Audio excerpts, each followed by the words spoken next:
मंगलसूत्र का क्या मतलब है? गले में जो मंगलसूत्र पहना रहता है उसमें काले मोती, लाल मोती और बीच बीच में सोने के मोती पड़े रहते हैं। मंगलसूत्र का मतलब है कि तेरे गले में ये जो मंगलसूत्र पड़ा हुआ है, मतलब तू अकेली नहीं है, तेरे साथ पीछे से कोई तुम्हें बल देने वाला, कोई तुम्हें ताकत देने वाला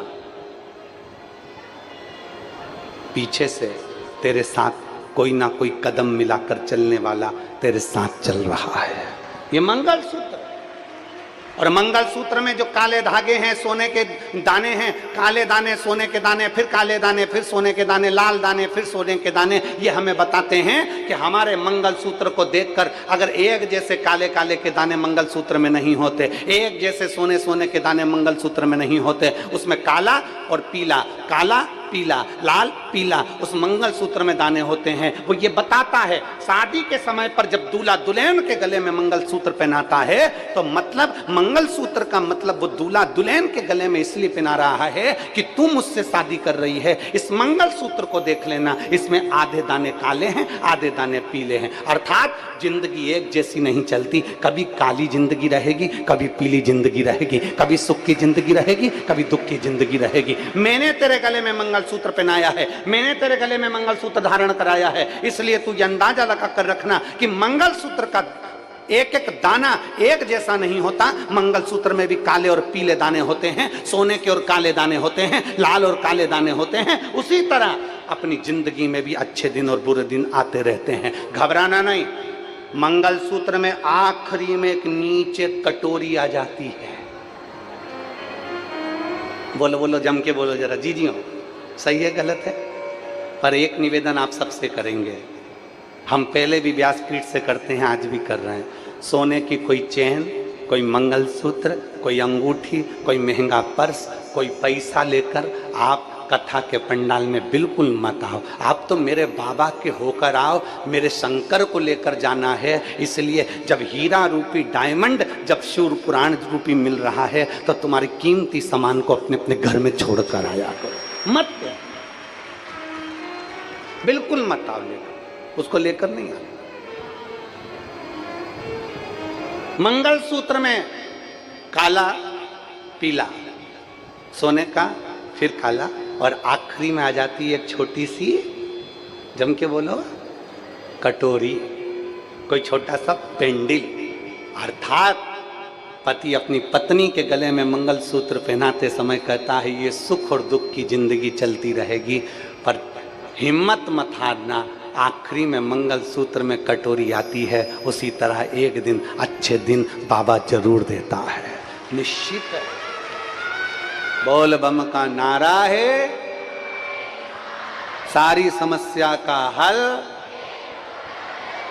आएगा। दिन अच्छे भी आएंगे, बुरे भी आएंगे। तो भगवान शंकर की कथा कर रही है, घर में माँ का सम्मान मत भूलो, अर्थात माँ का आदर करो और हाथ में पड़ी हुई माला का आदर करो। गले में पड़ी हुई कंठी से अपने कंठ की शोभा बढ़ाओ। केवल कंठी पहनकर नहीं रहना, बल्कि अपने कंठ से कभी अपशब्द नहीं कहना, कभी अपशब्द।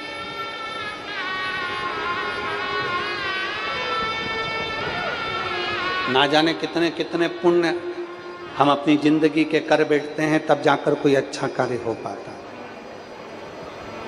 हम कल वो यशराज महाराज जी से कह रहे थे कि अपन जिनके यहाँ ठहरे हैं, कोई सोनी परिवार में, कोई विशाल जी वगैरह सोनी जी का फार्म हाउस है, उसमें हम लोग ठहरे हुए हैं। तो हम उनसे कह रहे थे यशराज को कि कितने पुण्य वाले जीव होंगे कि हमारे एक तो ठाकुर जी की सेवा, दूसरे हमारे शंकर जी की सेवा, तीसरी हमारी माला जाप अनुष्ठान हमारे पूरे यहीं चल रहे हैं। इस मकान का वास्तु हुआ कि नहीं हुआ, इस मकान में कोई ठहरा कि नहीं ठहरा मालूम नहीं, पर ना जाने कौन से पुण्य सोनी परिवार ने करे होंगे कि देवाधिदेव महादेव कुबेर भंडारी उसमें आकर अपना अनुष्ठान जाप और पूजन कर रहा है। ये कितना कहाँ से पुण्य लेकर आए होंगे, सोचो कहाँ से पुण्य लाए।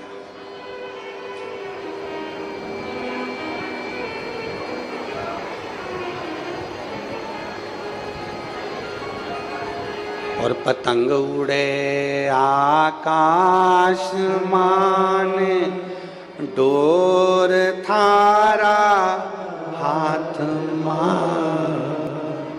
पतंग उड़े आकाश माने, डोर थारा हाथ मार। ओ बाबा मारी पतंग ऊंची राख जे, भोले बाबा मारी पतंग ऊंची राख जे।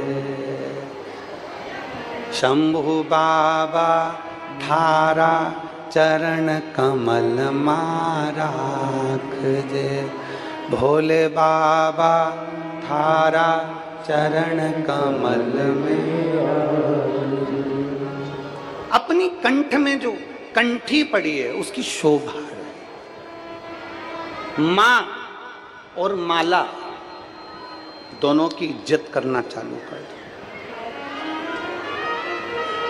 घर में मां का होना जरूरी है और हाथ में, जम के बोलो जरा, माला का होना जरूरी है। घर में मां रहती है तो तुम्हारा बाल मां का नहीं होने देती है, और हाथ में माला होती है तो वो डूबने नहीं दे सकती, वो डूबने नहीं दे। पर आजकल एक नया जमाना आ गया, माला की जगह लोग बागों कंजन कहाँ से कौन सा बटन वाला सिस्टम लिया है। एक इतनी बड़ी घड़ी जैसा होता है, वो हाथ में लगा रहता है ना, यूं दबाते रहे। देखी कि नहीं देखी तुम लोगों ने? अरे बोलो तो सही, देखिए इतनी बड़ी रहती है ना, उंगली में वो पहन लो, नहीं बस ऐसे ऐसे दबाता फिर। हमने पूछा एक दो जीजियों से, हमने एक दो जीजियों से पूछा, क्यों री ए इंदौर वाली जीजी, ए कमला, कहे हाँ गुरु जी। तो हमने कही है, तो क्या कल गुरु जी वो माला है। हमने कहा माला तो दिख नहीं रही है 108 मन का, कि कहीं दिखी नहीं। अरे गुरु जी आजकल का फैशन यही है, तो हम तो यूं दवाई ले उसके।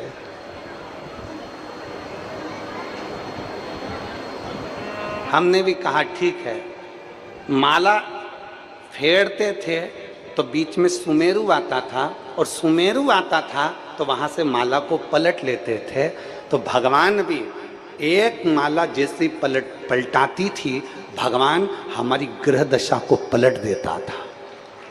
भगवान भी हमारी ग्रह दशा को पलट देता था। अब तुम्हारे पास में दबाने के लिए यूं यूं दबाओ तो भगवान भी तुम्हारा गला दमिच लेगा। अब उससे कौन सा तुम्हें पुण्य मिल रहा है? रुद्राक्ष की माला जपते थे तो हमारी इंद्रियां उसके अनुकूल रहती थी। तुलसी की माला जपते थे तो भगवान हमारी इंद्रियों को संयमित रखता था। वो बटन दबाने से कौन सी संयमता रहेगी ना। इतना भी फैशन मत लाओ जिसमें परमात्मा पीछे हट जाए और तुम्हारा फैशन आगे बढ़ जाए। हर हर, इतना भी फैशन नहीं चाहिए, बन सके। और मेरा तो, हम लोग तो हमेशा शिव महापुराण के माध्यम से एक निवेदन करते आए हैं और आज आप लोगों से भी कर रहे हैं, हाथ में माला भड़े ना हो, हाथ में भले माला मत रखो, पर शिव महापुराण कथा कहती है अपने दिल से महादेव को दूर मत रखो, अपने करीब में रखो शिव को। और शिव को करीब रखने का फल, ये जो मनुष्य का शरीर मिला है, ये कोई साधारण सा नहीं है।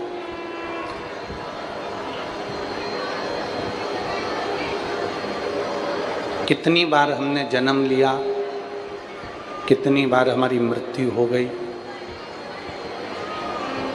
जगत गुरु शंकराचार्य जी कहते हैं, पुनरपि जननम पुनरपि मरणम के प्रपंच से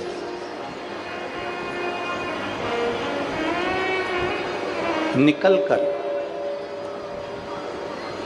फिर वापिस इस मृत्यु लोक में जन्म ना हो, उसके लिए कोई ऐसा कार्य करा जाए जिससे हम भगवान शंकर के हो जाएं और शिव हमारा हो जाए और हम देवदेव महादेव के उस धाम में सदा निवास कर लें।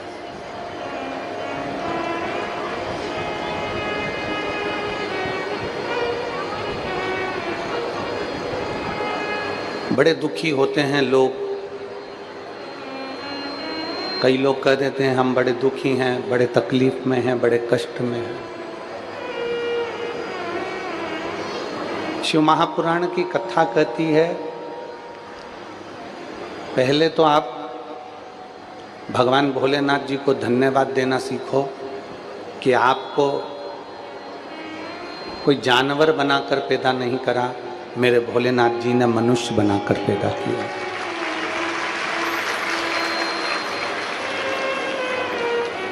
झिंगुर का जन्म हो जाता, चींटे का जन्म हो जाता, चींटी का जन्म हो जाता,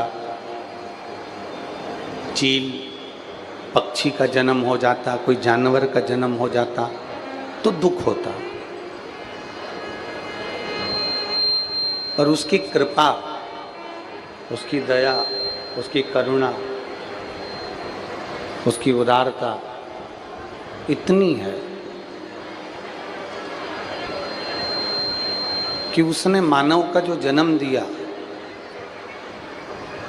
उसने जो मनुष्य का शरीर दिया वो साधारण नहीं दिया।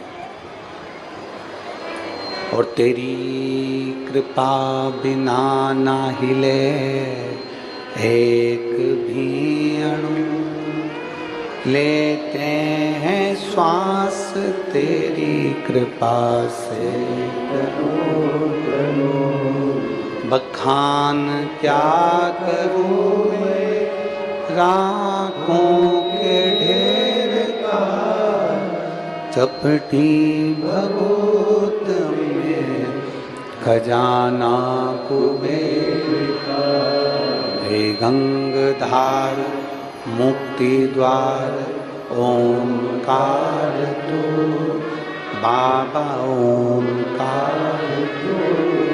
आयो शरण तिहार शंभु तार तार तू।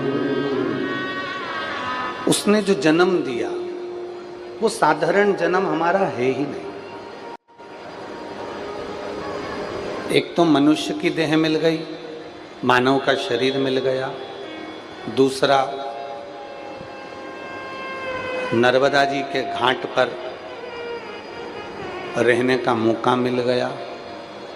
तीसरा, कहीं भोलेनाथ जी ने कृपा अपने ललाट पर लिखी थी तो ओमकारेश्वर की पवित्र भूमि पर शिव महापुराण की कथा। ऐसा नहीं कि ओमकारेश्वर की पवित्र भूमि पर कथा नहीं हुई, सत्संग नहीं हुआ। जिस पवित्र भूमि पर आप और हम कथा सुन रहे हैं, मार्कंडे भगवान ने धर्मराज युधिष्ठिर को इसी ओमकारेश्वर की पवित्र भूमि पर माँ रेवा के तट पर, माँ रेवा की रज पर मार्कंडे ऋषि ने धर्मराज युधिष्ठिर को ओमकारेश्वर ज्योतिर्लिंग का पूरा चरित्र श्रवण कराया था कि ओमकारेश्वर बाबा का प्रागट्य कैसे हुआ।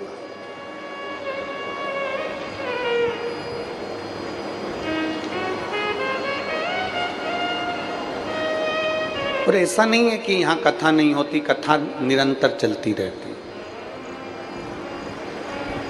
हमारे मालवा के संत परम पूज्य संत शिरोमणि पंडित श्री कमल किशोर जी नागर जी ने तो पूरे निमाड़ को भी भगवान की भक्ति में ऐसा डुबा कर रखा है कि कहीं से भी निचोड़ो तो कृष्ण नाम ही निकलता।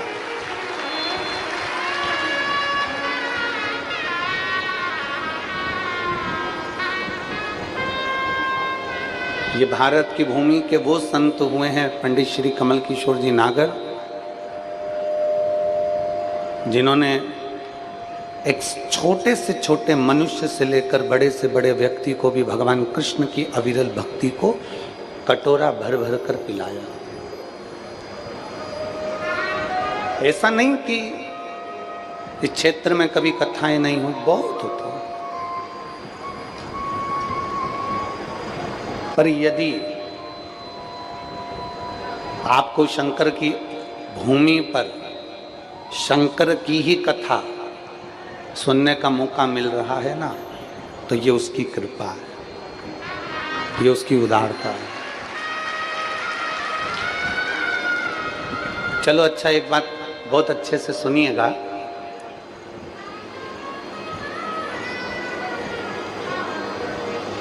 किसी के घर में जाकर अगर कोई कहे ना कि तुम्हारे लड़के ने बहुत अच्छा कार्य किया है, तुम्हारे पति ने बहुत अच्छा कार्य किया, तो उसकी पत्नी, उसकी बेटी, उसकी बहू, उसके परिवार वाले बड़े खुश होते हैं।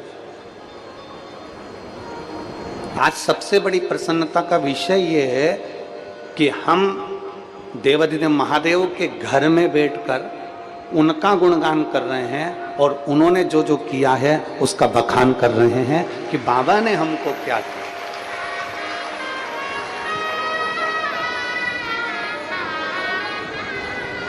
ये उसकी उदारता है, ये उसकी करुणा है। और बिना करुणा के कोई नहीं बैठ सकता। किसी की सामर्थ्यता नहीं है कि कोई पंडाल में जाकर बैठे या टीवी के सामने बैठे और कथा को सुने। कल एक पत्र था, समय थोड़ा सा कम था इसलिए हम उस पत्र का जवाब नहीं दे पाए। उस पत्र में एक बहन ने लिखा कि भगवान से हमारा संबंध क्या होना चाहिए।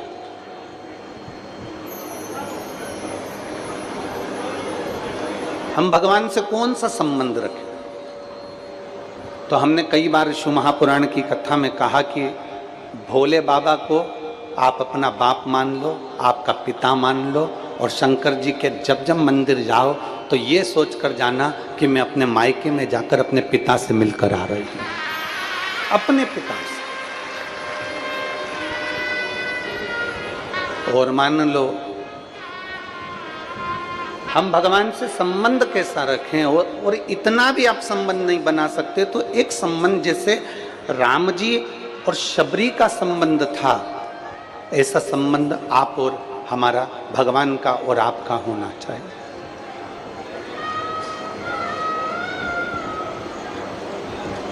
शबरी का और राम जी का संबंध कैसा था? शबरी को गुरुजी ने कह दिया था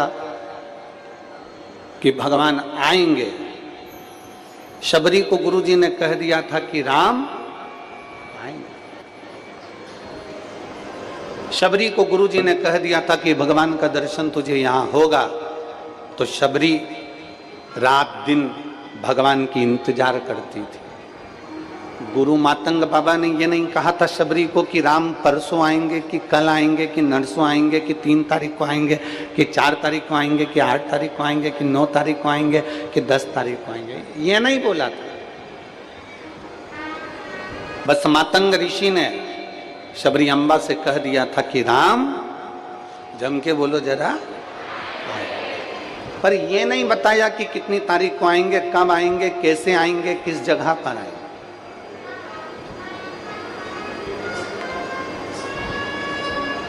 आप में से कई माताएं ऐसी बैठी हैं, आप में से कई भाई ऐसे बैठे हैं जिनको हकीकत में ये विश्वास ही नहीं हो रहा होगा कि अपने ओमकारेश्वर में कथा हो रही है, शिव महापुराण की कथा हो रही है, पक्के में कथा हो रही है। और पूरे ओमकारेश्वर में जितने मेरे भगवान देवाधिदेव महादेव की शरण में जितने परिवार रहते हैं और मानधाता की इस पवित्र भूमि पर जितने जितने लोग रहते हैं, जितने जितने शिव भक्त रहते हैं, इनके पास में दूर दूर से फोन आए होंगे। क्यों? हमने सुना है ओमकारेश्वर में कथा हो रही है। क्यों? हमने सुना है ओमकारेश्वर में शिव महापुराण की कथा होने जा रही है। क्यों? हमने सुना कि मानधाता की नगरी में शिव महापुराण की कथा होने जा रही है। कितने कितने बड़वाई वालों से पूछो कितने फोन आए होंगे।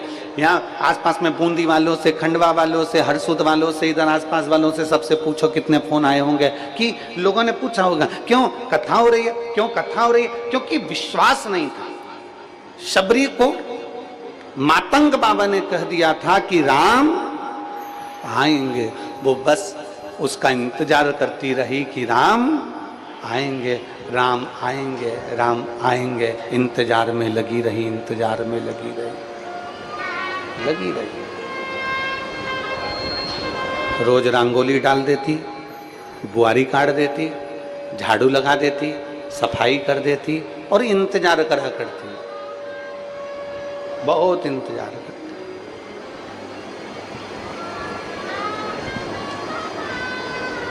अब बताओ, शबरी के दरवाजे पर राम आए कि नहीं आए? अरे बोलो तो जम के।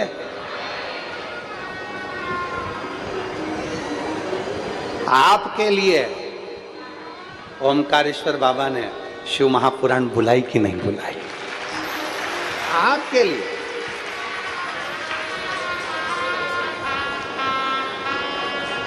और मैं दोनों श्री नारायण पटेल जी विधायक जी को और श्री सचिन बिरला विधायक जी को धन्यवाद देता हूं। दोनों विधायकों ने और पूरी पंचायत ने, यहाँ के जो सरपंच हैं, यहाँ के जो व्यवस्थापक हैं, यहाँ के एसपी, कलेक्टर, कमिश्नर आदि, टीआई, कांस्टेबल जितने भी हैं, सब ने बहुत बहुत सुचारू रूप से उसका इंतजार किया, आएगा। राम जी और शबरी का जो संबंध है, ऐसा संबंध हमारा होना चाहिए। तुमने सुन लिया कथा में कि एक लोटा जल चढ़ाने से तकलीफ मिटेगी। अगर गुरु के वचन पर शबरी ने विश्वास करा, मातंग ऋषि के वचन पर, तो राम जी के वचन अर्थात गुरु के वचन पर जब भरोसा करा, गुरु के वचन पर जब विश्वास करा, तो राम जी को शबरी के दरवाजे पर आना पड़ा। आपका विश्वास जिस दिन दृढ़ हो जाएगा, आपका भरोसा जिस दिन पक्का हो जाएगा और आपने सोच लिया कि मैंने गुरु जी के मुख से सुना है, एक बेलपत्री खाने से रोग निवारण होता है, एक बेलपत्र खाने से कैंसर जैसा रोग भी समाप्त हो जाता है, एक बेलपत्र खाने से किडनी, लीवर तक काम करना प्रारंभ कर देती है, एक लोटा जल भगवान देवाधिदेव महादेव को चढ़ाकर आचमन करने से सारे रोग मिट जाते हैं। जब तुमने पक्का भरोसा कर लिया कि सफेद आंकड़े की जड़ कमर में बांधूंगी, मेरी संतान होगी, पशुपति व्रत करूंगी, मेरा काम हो जाएगा, मैं बाबा को बेलपत्री के पेड़ के नीचे ब्राह्मण के जोड़े को भोजन कराऊंगी, मेरी गोद भरा जाएगी, ये सब कुछ आपने एक विश्वास के साथ, एक भरोसे के साथ पक्का मान लिया, विश्वास पक्का कर लिया, तो मेरे ओमकारेश्वर बाबा को भी तुम्हारे वचन को पक्का करने के लिए आकर तुम्हारी गोदी भरना है। एक भरोसा पक्का करो, एक विश्वास पक्का करिए। और तेरा ही दिया मैंने खाया पिया है, तेरा शुक्रिया, तेरा शुक्रिया, मुझे भोले बाबा बहुत दे दिया है, तेरा शुक्रिया, तेरा शुक्रिया। ये जायदाद दी है, औलाद दी है, मुसीबत में हर वक्त इमदाद दी है, तेरा ही दिया मैंने खाया पिया है, तेरा शुक्रिया, तेरा शुक्रिया। ये उसकी कृपा से मिला, ये उसकी दया से मिला, ये उसकी करुणा से मिला। संबंध रखना है ना आपको, तो वो संबंध रखो जो शबरी और राम का रहा है। संबंध रखना है आपको, तो वो संबंध रखो जो एक बेटी, एक बेटा और एक बाप का होता है। एक संबंध रखो, बिना संबंध के कुछ नहीं, कुछ नहीं।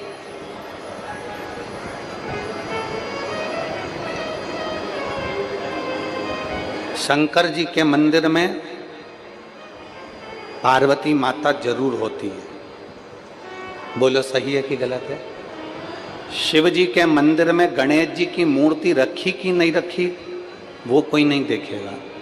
शिव जी के मंदिर में सदानंद कार्तिकेय की मूर्ति रखी कि नहीं रखी, वो कोई नहीं देखेगा। पर शिव जी के मंदिर में नंदी है कि नहीं वो कोई नहीं देखेगा, पर शिव जी के मंदिर में माता पार्वती है कि नहीं वो जरूर देखेगा, जरूर।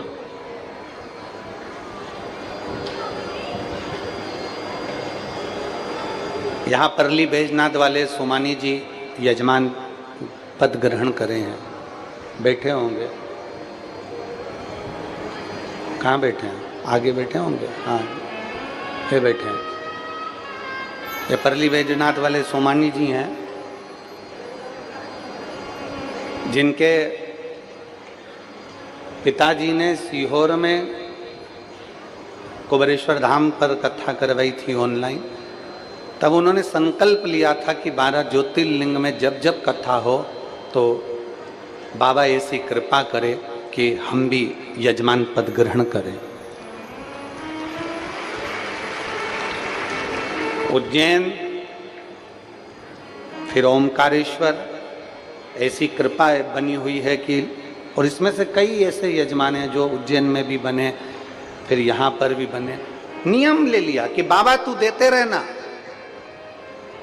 और तू देते रहेगा तो मैं तेरी कृपा से 12 ज्योतिर्लिंग में से किसी एक ज्योतिर्लिंग में तो ऐसी कृपा कर देगा कि मैं भी यजमान पद ग्रहण कर लूंगा। ये तेरी कृपा।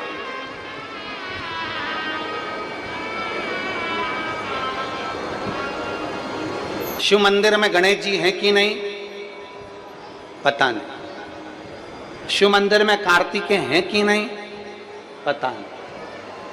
शिव मंदिर में नंदी है कि नहीं पता नहीं। पर शिव मंदिर में माता पार्वती का होना जरूरी है।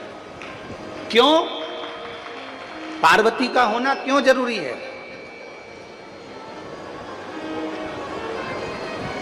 एक बार भगवान देवादिदेव महादेव से माता पार्वती जी ने पूछ लिया था, नाथ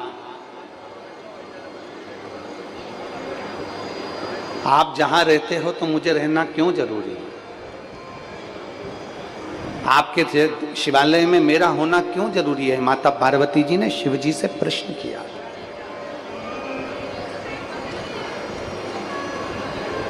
भगवान देवादिदेव महादेव ने कहा था, सुनो पार्वती, संसार में जन्म लेने वाले ऐसे कई बच्चे हैं जिनकी माता नहीं है। संसार में जन्म लेने वाले ऐसे कई बच्चे हैं जिनके पिता नहीं हैं। संसार में जन्म लेने वाले ऐसे कई हैं जो एक अवस्था के अनुकूल धीरे धीरे धीरे धीरे जिनकी माता चली जाती है, पिता चले जाते हैं और वो अकेला अकेली वो रह जाता है।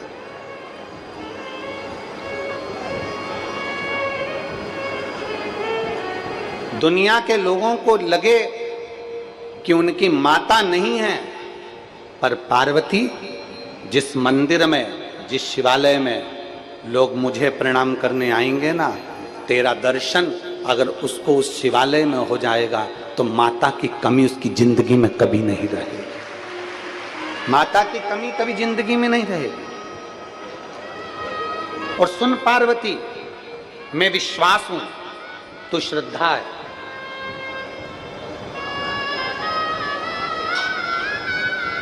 सुन पार्वती, मैं विश्वास हूं, तू श्रद्धा है। मेरे धाम तक अगर किसी भक्त को पहुंचना है, मेरे करीब अगर किसी को पहुंचना है, तो ये दो चीजें उसके पास में होना जरूरी है। एक शंकर पर विश्वास और एक गुरु की वाणी पर श्रद्धा होना जरूरी है। वो पहुंच जाए, वो मेरे करीब तक पहुंचे।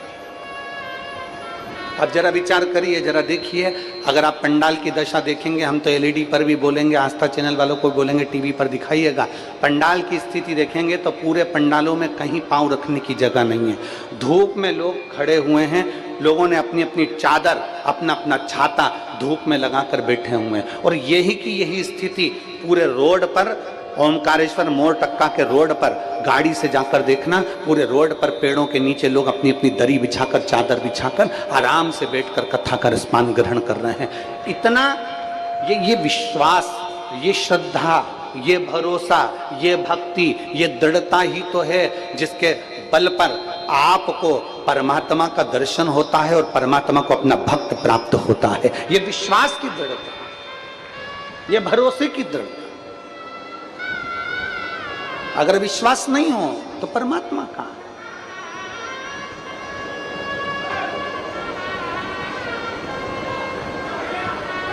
और मैंने आंगन नहीं बुआरा, कैसे आएंगे प्रभु, अब तक गंदा पड़ा है द्वारा, कैसे आएंगे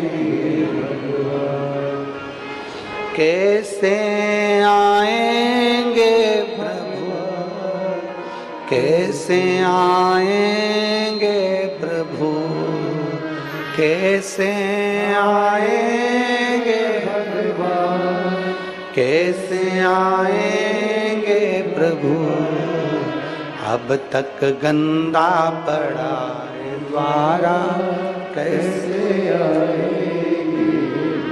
हमारे रोज घर की झाड़ू लगाते हो, रोज घर का पोछा लगाते हो, रोज घर को साफ करते हो, रोज घर को क्लीन करते हो, तो निवेदन है रोज 1 बजे या 2 बजे जो शिव महापुराण की कथा आपको सुनने को मिले उसको सुनो, जिससे ये दिल में भी पोछा लगता रहे, ये मन भी क्लीन होता रहे, ये मन भी साफ होता रहे। जरूरी है,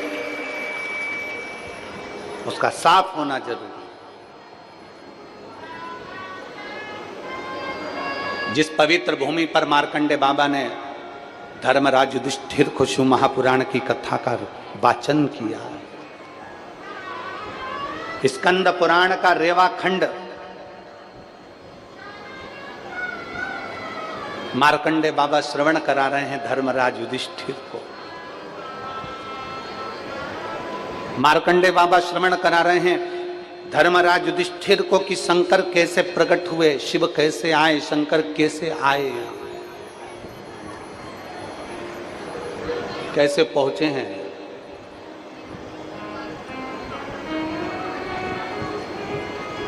महाराज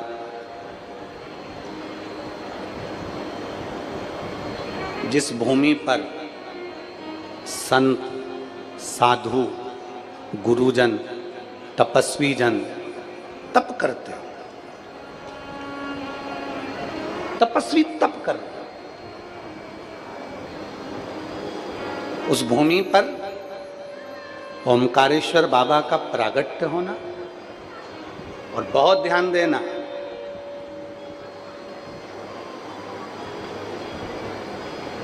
इस पवित्र भूमि पर सबसे पहले शंकर जी प्रकट हुए, उससे पहले जो पीछे तुमको ओम दिख रहा है, बोलो जम के बोलो, दिख रहा है, इस भूमि पर मेरे देवाधिदेव महादेव का शिवलिंग प्रकट हुआ, उससे पहले मेरे देवाधिदेव महादेव ने डमरू का नाद कर कर सबसे पहले ओम को प्रकट करा था, ओम अक्षर को प्रकट करा। किसके लिए?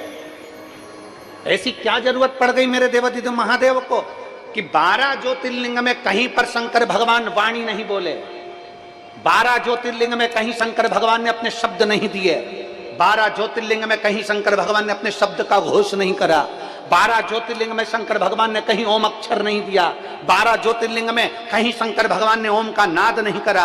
केवल 12 ज्योतिर्लिंग में से एक ज्योतिर्लिंग ओमकारेश्वर ऐसा है जहां शंकर भगवान ने ओम का नाद किया।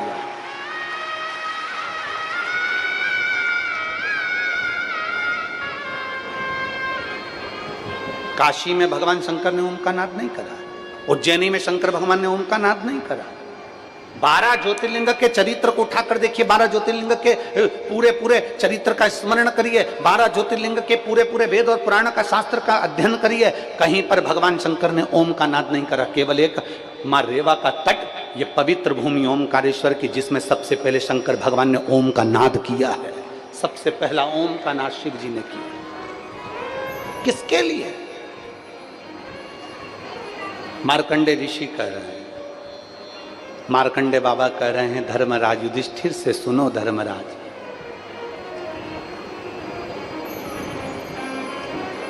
60,000 राक्षस, असुर, दानव एक साथ एकत्रित हुए और उनका नाम कालके हुआ। कितने असुर, कितने राक्षस? 60,000 असुर, 60,000 दानव, 60,000 राक्षस, 60,000 असुर एक साथ एकत्रित हो गए तो उनका नाम कालके असुर हुआ, कालके दानव हुआ।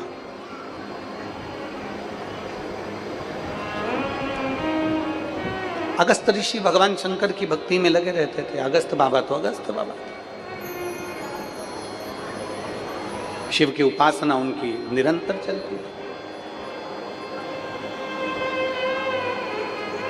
अगस्त ऋषि ने देवाधिदेव महादेव के साथ में माता पार्वती का स्मरण किया, मां को याद किया। जैसे अभी हमने कथा में कहा था कि मां के रूप में माता पार्वती जी मंदिर में, देवालय में, शिवालय में बैठी, और बहुत जरूरी है।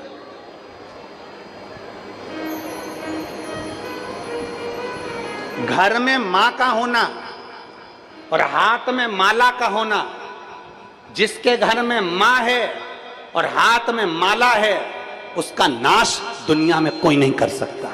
जो अपनी मां का आदर करता है और हाथ में पड़ी हुई माला का आदर करता है, जो मां का आदर करता है और गले में पड़ी हुई कंठी, गली में पड़ी हुई माला का आदर करता है, मालूम पड़े तुलसी की माला गले में पहन ली, रुद्राक्ष की माला गले में पहन ली और दुनिया की निंदा कर रहे हो, कोई मतलब नहीं। तुम्हारी कंठी पहनने से तुम्हें कोई मतलब नहीं। कंठी का मतलब क्या होता है? तुलसी की कंठी पहनते उसका मतलब क्या है? रुद्राक्ष की कंठी पहनते उसका मतलब क्या है? तुलसी की कंठी तुमने गले में धारण कर ली और कह दिया हमने गुरुजी से मंत्र लिया था इसलिए तुलसी की कंठी पहनी है, हमने मंत्र लिया था इसलिए रुद्राक्ष की कंठी पहनी है। कंठी का मतलब क्या होता है? कंठी का मतलब यह है कि हमारे कंठ से, हमारी वाणी से, हमारे शब्द से कभी भी किसी का आहित ना हो, किसी को गाली ना दी जाए, किसी का अपमान ना किया जाए, किसी को शब्द ऐसा ना कहा जाए जिससे किसी को कुछ मन में घात लगे। कंठी का मतलब है अपने कंठ को सुधार लो।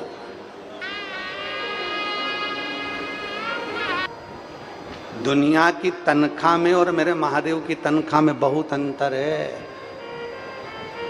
वो एक लाइन हम लोग गुनगुनाते हैं, मेरे बाबा तेरी नौकरी सबसे बढ़िया है, सबसे तेरे दरवाजे की चाकरी सबसे बढ़िया है, सबसे। जब से तेरा गुलाम हो गया तब से मेरा भी नाम हो गया। हम उसके आश्रित। एक माँ ने लिखा मेरे बच्चे की किडनी और लीवर दोनों बेकार हो गया। पत्र देखिए,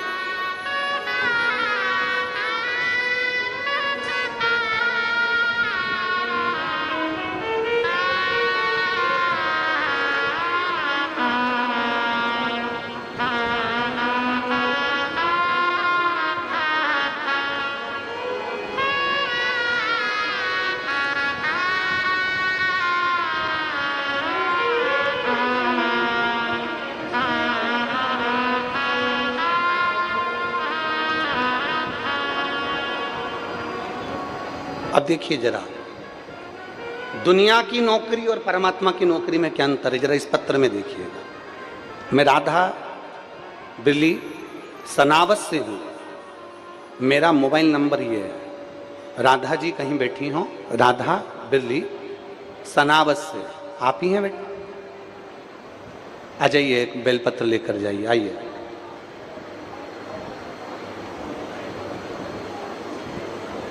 मैं राधा बिरली सनावत से हूँ, राधा बिरला सनावत से हूँ, मेरा मोबाइल नंबर ये है। गुरुजी मैं रुद्राक्ष के जल का और शंकर के श्री शिवाय नमस्तुभ्यम मंत्र का वर्णन करना चाहती हूँ। मेरी बहन 8 जून 2023 को अचानक बीमार हो गई। डॉक्टर को दिखाया तो उन्होंने कहा कि इसकी लीवर और किडनी दोनों पूर्ण तरह से खराब हो गई है। किडनी भी काम नहीं कर रही और लीवर भी काम नहीं कर रहा। ये मात्र आधे घंटे का समय इसके पास में है। आप पत्र को पढ़ेंगे तो उसमें लिखा केवल आधे घंटे का समय इसके पास में। इसका लीवर भी खराब हो चुका है, किडनी भी खराब हो चुकी। पूरा घबरा गए।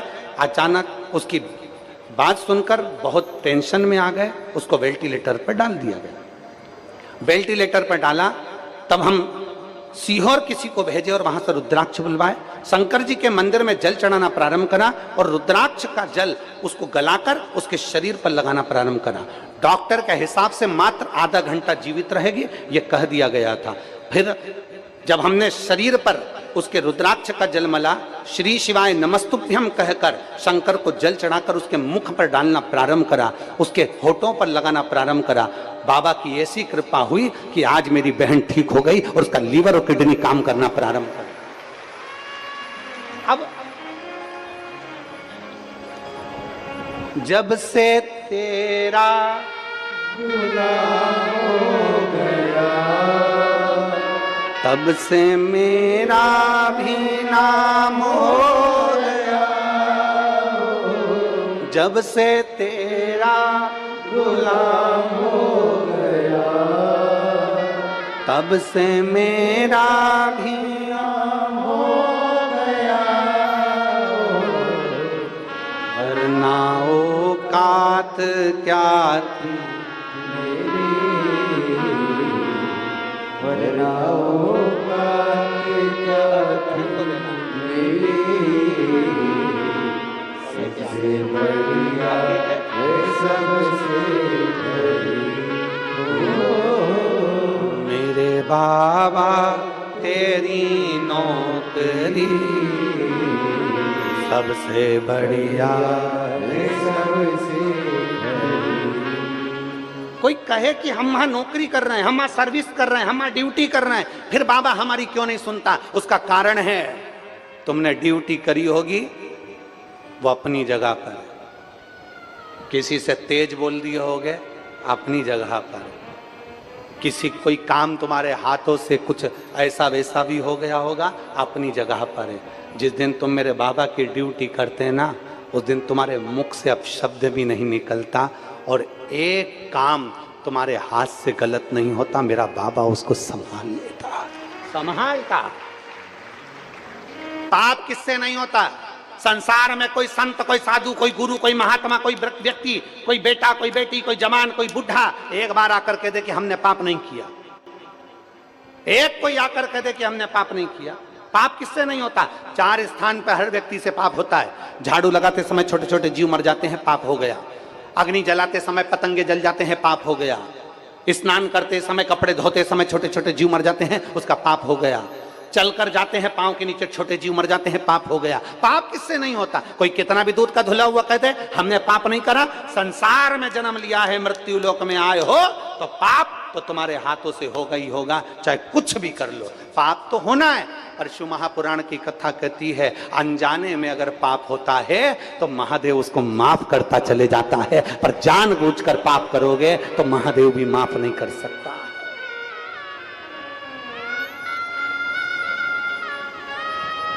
अनजाने में पाप करोगे तो महादेव भी तुमको माफ नहीं कर सकते। मत बुरे कर्म कर वरना पछताएगा। तो सुन लो जरा अच्छे से, तेरा क्या होगा रे कालिया? याद? अरे भगवान की आंखों से तू बच नहीं पाएगा, तू बच नहीं पाएगा। बड़ा बड़ा कठिन है, समझना कठिन है ना कि क्या क्या। अरे लगे उसकी भक्ति में, उसकी नौकरी में, उसकी सर्विस में लगे, उसकी ड्यूटी कर रहा है।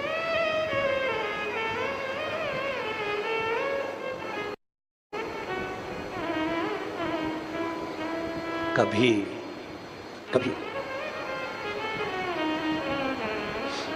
एक आप लोगों ने शिव महापुराण की कई वीडियो अगर आपके पास में आई होगी तो आपने देखा होगा। एक उज्जैन की कथा में एक बूढ़ी माँ आई थी, उसका वीडियो बहुत वायरल हुआ था, आप लोगों ने देखा भी होगा। उसके साथ में एक शंकर का शिवलिंग था, नर्मदेश्वर। वो जो खाती थी ना अपने महादेव को खिलाती थी। अगर आप लोगों ने वीडियो देखा होगा तो उसमें बूढ़ी माँ का देखा होगा, त्रिपुंड लगाई हुई थी और जमीन पर बैठी है, पत्तल में भोजन रखा, पहले महादेव को खिला रही है, फिर रख।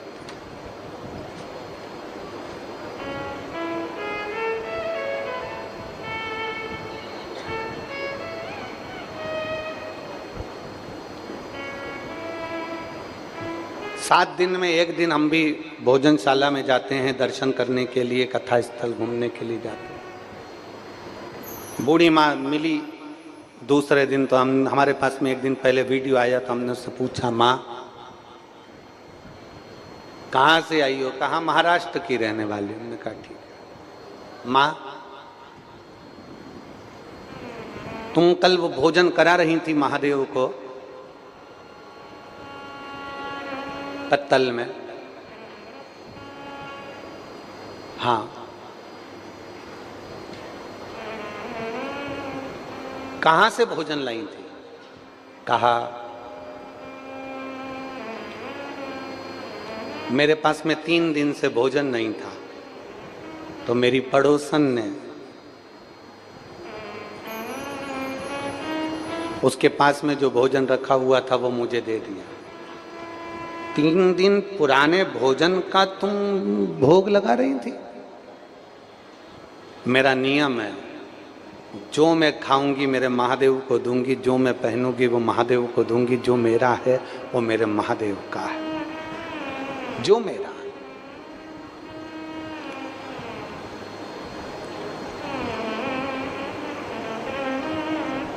जो मेरा है वो मेरे महादेव का। हमने कहा माँ तुम महादेव को लेकर चलती हो तो महादेव के खाने का सामग्री साथ में लेकर नहीं चलती? कल लेकर तो आई थी पर बैग कोई चुरा कर ले गया। आप महादेव को इतना देती हो, महादेव ने आपको कुछ दिया है कि नहीं दिया? अब पूछने में तो आनंद की बात है, अगर कोई सत्संग मिल जाए तो थोड़ा समय अच्छा सा आनंद में हो जाता है। महादेव ने आपको कुछ दिया है?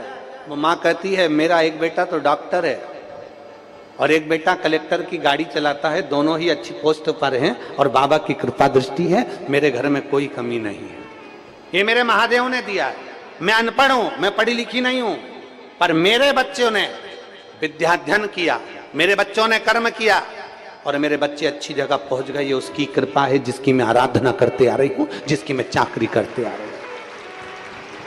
बहुत समझने वाला विषय है। तुम्हारे घर में संपदा ज्यादा हो, धन वैभव ज्यादा हो, सत्ता ज्यादा हो, चाहे तुम्हारी कुर्सी पद प्रतिष्ठा कितनी भी बड़ी हो, चाहे तुम अच्छे अच्छे औहदे पर बैठे हो, चाहे तुम मिनिस्टर, चाहे तुम कलेक्टर, चाहे तुम जो पद पर विराजमान हो, चाहे तुम्हारे पास में जो पद जो प्रतिष्ठा है, पर सबसे बड़ी प्रतिष्ठा और पद जब होता है जब तुम्हारी खुद की औलाद तुम्हारे कहने पर चले, तो समझ लेना कि तुम्हारा पद बड़ा है। दूसरे पर रुआब झाड़ना सरल है, अपनी औलाद को सतमार्ग बताना कठिन है।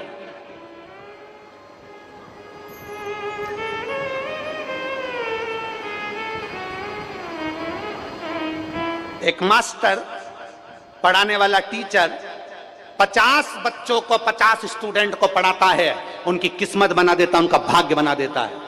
पर एक टीचर अपने ही बच्चे को उस तक नहीं पहुंचा पाता। कारण क्या होता है? वो दूसरे को, दूसरे आएंगे तो पांव पड़ेंगे, दूसरे आएंगे तो सम्मान देंगे, सर सर, दूसरे आएंगे तो आदर करेंगे, दूसरे आएंगे तो सलूट ठोकेंगे, पर आपकी औलाद आपके चरण नहीं छू पाती, आपकी औलाद आपको प्रणाम नहीं कर पाती, आपकी औलाद आपका सम्मान नहीं कर पाती। उस समय हृदय कछोटता है कि मैंने इतना करा तो किसके लिए करा? मैंने गाड़ी बंगला जमीन जायदाद सत्ता वैभव संपदा किसके लिए बनाई? जब मेरी औलाद मेरी ना सुन रही है, मेरी औलाद मेरा कहना नहीं मान रही है, मेरी औलाद मेरा सम्मान नहीं कर रही है, मेरी औलाद मेरा सत्कार नहीं कर रही है, तो मैंने वैभव किसके लिए करा? मैंने नौकरी किसके लिए करी? मैंने तनख्वाह किसके लिए लाया? मैं इतना वैभव किसके लिए बनाया? जब औलाद नहीं पूछ रही तो मैं किसके लिए कर रहा हूं? उस जगह पर याद आती है कि ये गुलामी मैंने संसार की करी, अगर ये गुलामी मैंने महादेव की करी होती तो मेरा बेटा भी संस्कारित होता, मेरा परिवार भी संस्कारित होता, मेरा बेटा भी संस्कारित होता और मेरा परिवार भी संस्कारित होता, और मेरा बेटा आज मेरा सम्मान कर रहा होता, मुझे प्रणाम करता। दूसरे के बच्चे प्रणाम कर रहे हैं, दूसरे के बच्चे सलूट ठोक रहे हैं, दूसरे के बच्चे आकर सत्कार कर रहे हैं, और खुद के बेटा बेटी बाप बेटा सोफे पर और पांव पसार कर बैठे हैं। और जहां ऑफिस में पहुंचे तो sir sir sir sir sir दुनिया करती है, और मालूम पड़े औलाद सम्मान ना करे तो काय का सर।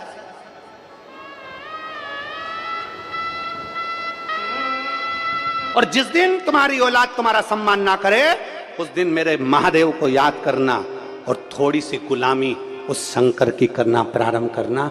फिर तुम्हारे बच्चों में जो बदलाव आएगा, तुम्हारे बच्चों में जो संस्कार मेरा महादेव देगा, फिर उसको देखना कि तुमने जो दिया और मेरे महादेव ने जो दिया, उसकी तनख्वाह में क्या अंतर आया, फिर उसकी देने में क्या अंतर आया, फिर उसकी गुलामी करना। मेरे बाबा तेरी नो सबसे बढ़िया है, सबसे जब से तेरा गुलाम हो गया। तुम ना गाओ, ये जितने शिव भक्त हैं सब गाएंगे, आप भी तो गुलाम हो बाबा के। प्रेम से बोलो, जब से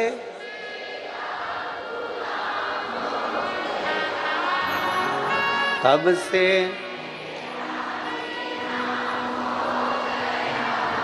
वरना औकात क्या थी मेरी, सबसे बहुत बढ़िया। कितना जोरदार गाते हो रे तुम लोग, नजर उतरवा लेना हो, शिव कृपा है। हम उसकी चाकरी कर रहे हैं, हम उसकी नौकरी कर रहे हैं, हम उसकी ड्यूटी कर रहे हैं, और जब हम उसके लिए कर रहे हैं तो खाली नहीं जा। एक पत्र है, देखिए,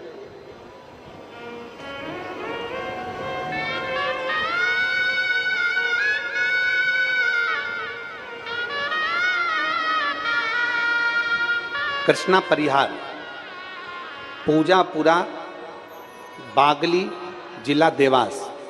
कहीं बैठी हो तो हाथ हिला सकती हैं। कृष्णा परिहार, पूजापुरा, बागली, जिला देवास। कहीं बैठी हो तो हाथ हिलाइएगा। अगर कहीं बैठी हो तो हाथ हिला सकते, दिख गए। कृष्णा परिहार, आ जाओ कृष्णा, आइए। कृष्णा परिहार, पूजापुरा, बागली, जिला देवास। गुरुजी, मुझे 5 साल से ब्रेन ट्यूमर था। पत्र को आप लोग एलईडी के माध्यम से, टीवी चैनल आस्था के माध्यम से देख सकते हैं। कृष्णा परिहार, पूजापुरा, बागली, जिला देवास का रहने वाला। गुरुजी, मुझे 5 साल से ब्रेन ट्यूमर था। मैंने भारत के टॉप 5 हॉस्पिटल, दिल्ली का एम्स, मुंबई का प्रेम और बेंगलोर का निमाम्स हॉस्पिटल, जो कि एशिया का सबसे बड़ा मस्तिष्क का अस्पताल है, वहाँ भी सभी डॉक्टरों ने मीटिंग ली और कहा था कि ये गठान बहुत अंदर है, ब्रेन में जो गठान है बहुत अंदर है, इसे निकालने में बहुत तकलीफ होगी। ये बच्चा कोमा में भी जा सकता है, इसको सुध नहीं आएगी और ये कोमा में चले जाएगा, होश नहीं रहेगा। अब करें तो करें क्या? तभी मैंने सीहोर के रुद्राक्ष के पानी के बारे में सुना और बाबा की ऐसी कृपा हुई गुरुदेव, हम लोग सीहोर गए, वहां से रुद्राक्ष लिया, शिव जी के मंदिर जाना प्रारंभ कर दिया। रोज मंदिर जाता, शंकर को जल चढ़ाता, आचमन करता, नंदी के पास बैठकर बेलपत्र खाता, शिव जी के चढ़े हुए जल को पीना प्रारंभ कर दिया, रुद्राक्ष का जल का आचमन करता। एक लोटे जल का मैं क्या वर्णन करूं गुरुदेव। अगले महीने बाबा की कृपा, वापिस अभी मेरे ब्रेन में जो दिक्कत थी वो धीरे धीरे मुझे कम हुई। अब मेरा वापिस बाबा की कृपा से एमआरआई होने वाला है और मुझे पूरा भरोसा है, मेरे बाबा ने जो मुझे तकलीफ थी उससे तो निजात दे दिया, बस एमआरआई भी बाबा की कृपा से अच्छा ही आएगा। ये शिव कृपा, ये शंकर की। जहां पर अब वो लिख रहा है, पहले जो तकलीफ थी उससे मुझे निजात मिला और मेरा बाबा चाहेगा तो मेरा दुखड़ा हरेगा। आप भरोसा, विश्वास और उसकी दृढ़ता, ये बहुत जरूरी। भरोसा, विश्वास, उसकी दृढ़ता।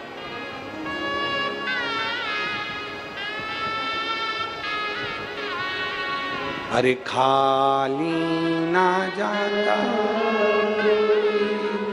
दर से तुम्हारे, खाली ना दर से तुम्हारे में भी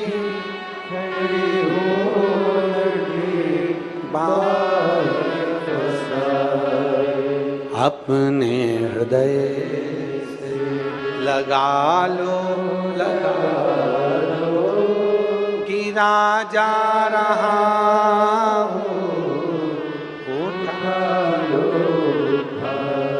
भोले अपने दर से अब तो ना टारो गिरी जा रही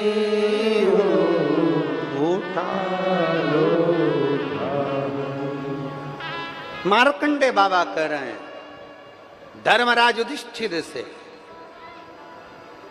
60,000 असुरों ने मिलकर पूरी पृथ्वी को तहस नहस करने का विचार कर, जिनका नाम था काल के असुर दानव।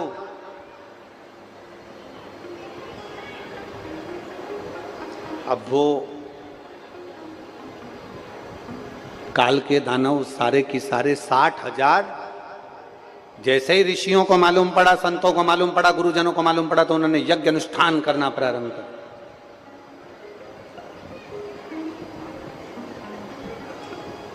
और जो यज्ञ अनुष्ठान करना प्रारंभ किया, उस यज्ञ अनुष्ठान का इतना फल हुआ कि काल के को लगा, वो 60,000 असुरों को लगा कि ये हमारे ऊपर आक्रमण है, कुछ भी करो यज्ञ अनुष्ठान बंद करवा दीजिए। और यज्ञ अनुष्ठान बंद कर दिए, सारे काल के ने फिर आक्रमण कर लिया, अपना सत्ता इकट्ठी कर ली, इकट्ठी करी, क्रोध आ गया अगस्त बाबा को।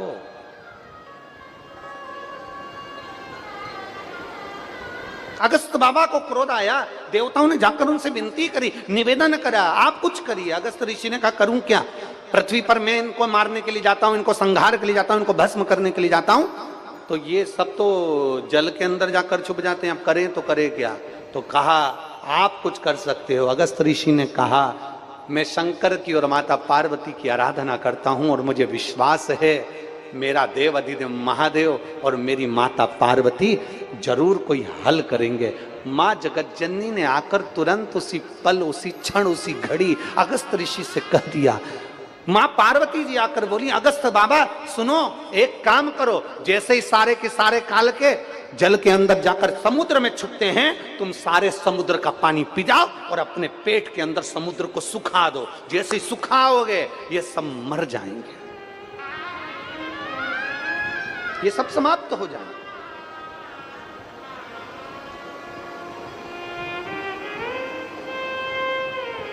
आ जाओ।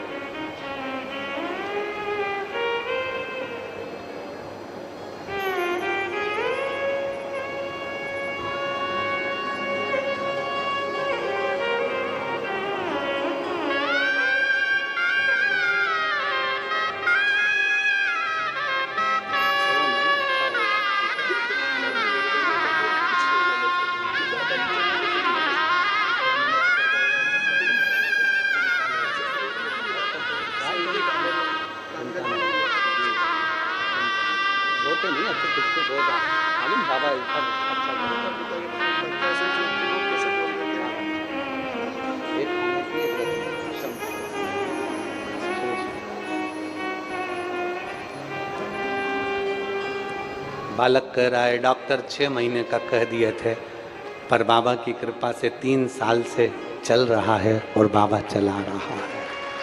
शिव तत्व ओ घड़ी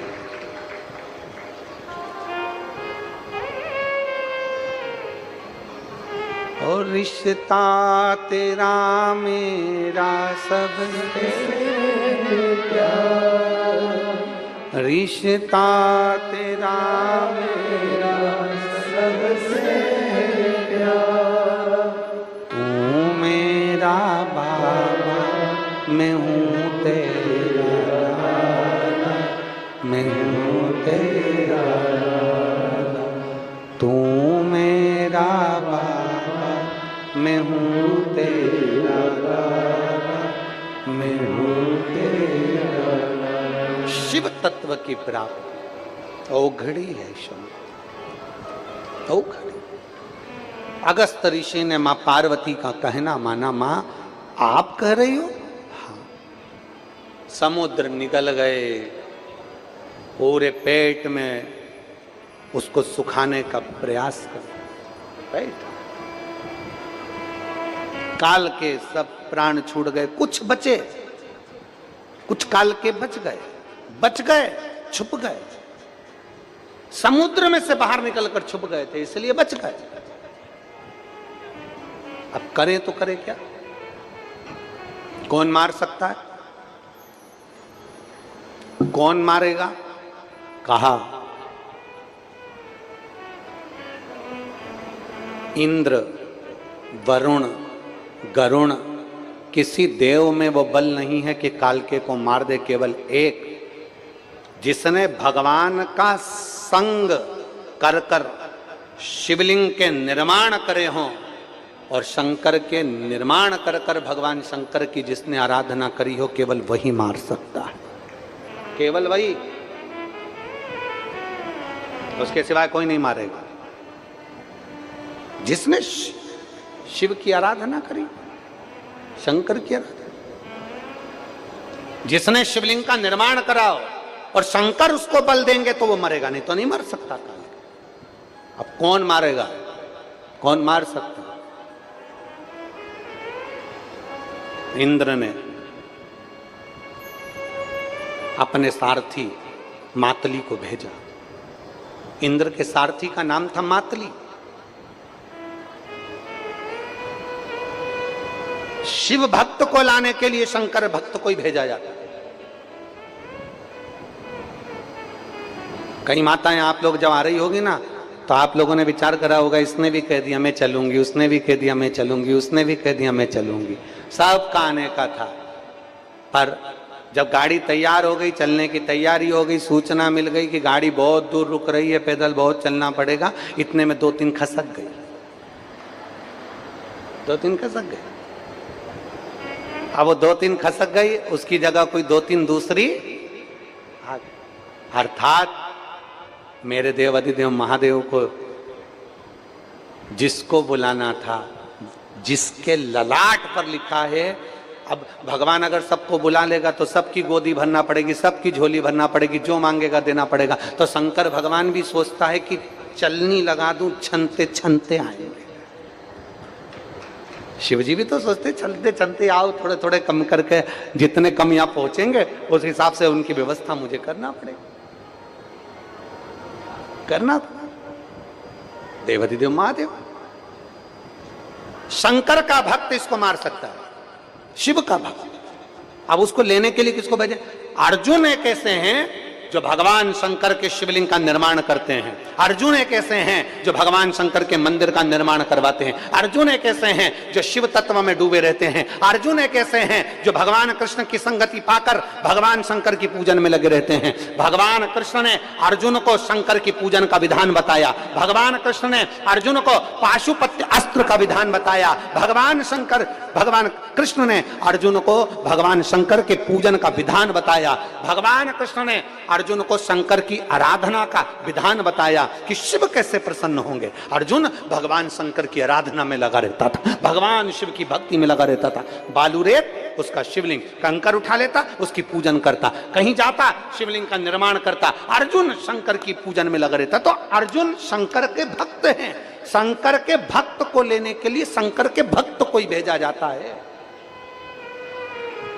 इंद्र स्वयं नहीं गया, इंद्र स्वयं नहीं गए अर्जुन को लेने के लिए। इंद्र ने किसको भेजा? अपने सारथी मातली को भेजा। मातली कौन? मातली कौन है? इंद्र के सारथी मातली कोई साधारण नहीं है। मातली का नियम था, अपनी धर्म पत्नी के साथ बैठकर, इंद्र का सारथी मातली अपनी धर्म पत्नी के साथ बैठकर भगवान शंकर की आराधना किया करता था, शिव की आराधना करता था। और मातली का एक नियम बड़ा पक्का था, इंद्र के रथ का सारथी था मातली। जब इंद्र का रथ चलाने के लिए वो बैठता था तो एक बार महादेव को याद कर कर, भगवान शिव का नाम उच्चारण कर कर फिर रथ पर बैठता था। एक बार मुख से उच्चारण करता था, हार हार महादेव उच्चारण कर कर फिर रथ पर गए। वो मातली है।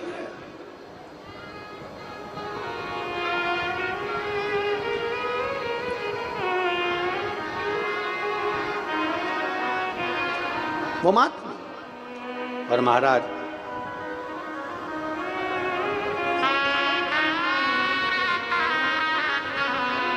मैंने जब से भोले जी तेरा नाम लिया, अभिमान दिखाना छोड़ दिया। मैंने जब से भोले जी तेरा नाम लिया, अभिमान दिखाना छोड़ दिया। मैंने जब से भोले जी तेरा नाम लिया, अभिमान दिखाना छोड़ दिया। मैंने जब से भोले जी तेरा नाम सब गाइए, अभिमान दिखाना छोड़ दिया। अभिमान दिखाना छोड़ दिया। अभिमान दिखाना छोड़ दिया। अभिमान दिखाना छोड़ दिया। अभिमान दिखाना छोड़ दिया। मैंने जब से भोले जी तेरा नाम लिया, अभिमान दिखाना छोड़ दिया।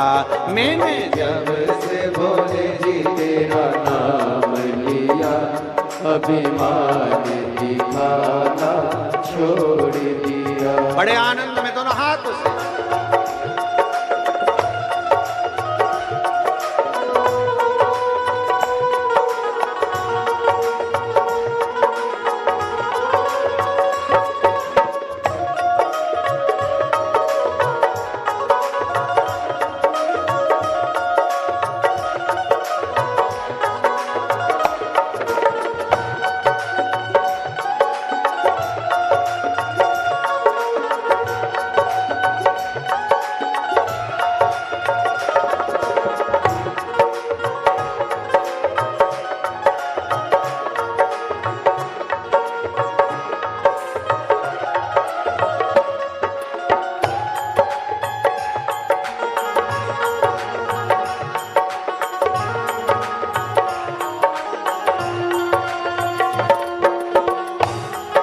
बच्चे मां नर्मदा को सुरक्षित संरक्षण देने के लिए जागरूकता अभियान चलाते हैं। इन बच्चों की टीम ने और पूरी संस्था ने 900 टन कचरा मां नर्मदा का साफ किया है। एक बार जोरदार ताली बजाकर स्वागत करें। मां नर्मदा स्वच्छ हो, पवित्र हो और आनंदित हो, उसके जल का संरक्षण करना यह हमारा पूरा अधिकार है। और बड़े भाव से आप और हम मां नर्मदा जी को सुरक्षित रखें, स्वच्छ रखें, यह हमारी जवाबदारी है। एक बार इन बच्चों के लिए जोरदार ताली।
बड़े भाव से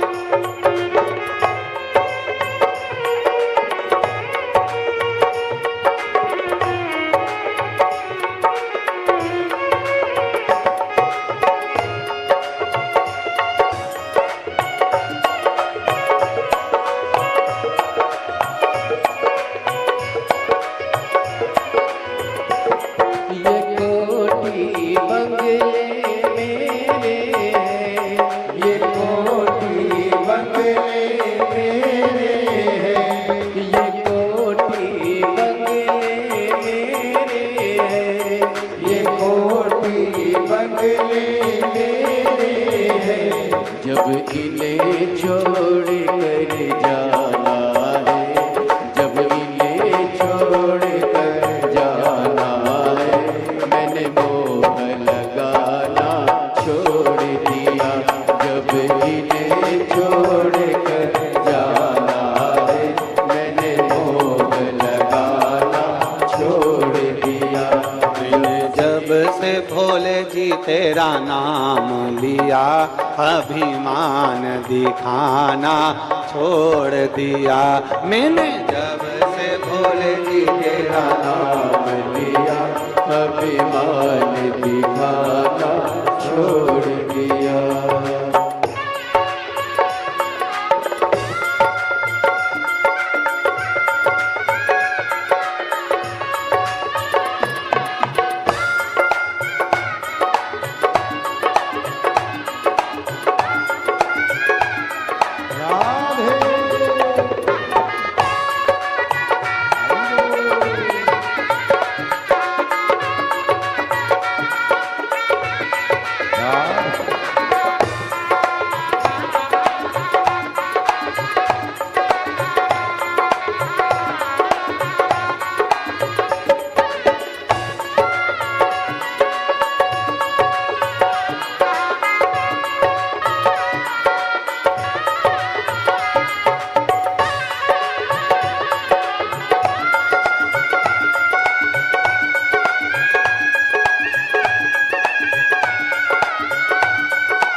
ये दौलत शोहरत मेरी है, ये दौलत शोहरत मेरी है, ये दौलत शोहरत मेरी है, ये दौलत शोहरत मेरी है। जब खाली हाथ ही जाना है, जब खाली हाथ ही जाना है, मैंने इन्हें जोड़ना छोड़ दिया। जब खाली हाथ ही जाना है, मैंने इन्हें जोड़ना छोड़ दिया। मैंने जब से भोले जी तेरा नाम लिया, मैंने जब से भोले जी तेरा नाम लिया, ईमान दिखाना छोड़ दिया। मैंने जब से भोले जी तेरा नाम लिया, अभिमान दिखाना छोड़ दिया। राधे हरि बोल, भोले शंभू। राधे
जल के राख हो जाना है, जब जल के राख हो जाना है, मैंने सजना सवरना छोड़ दिया।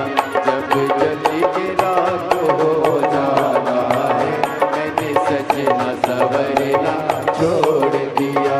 भोले तेरा नाम लिया, भोले से भोले तेरा नाम लिया, अभिमान दिखाना छोड़ दिया। मैंने जब से भोले तेरा नाम लिया, अभिमान दिखाना छोड़ दिया।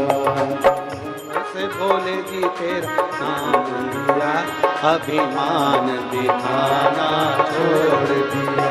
मैंने जब से भोले जी तेरा नाम लिया, अभिमान दिखाना छोड़ दिया। मान दिखाना छोड़ दिया, अभिमान दिखाना छोड़ दिया। ओ अभिमान दिखाना छोड़ दिया, अभिमान दिखाना छोड़ दिया। हार हार।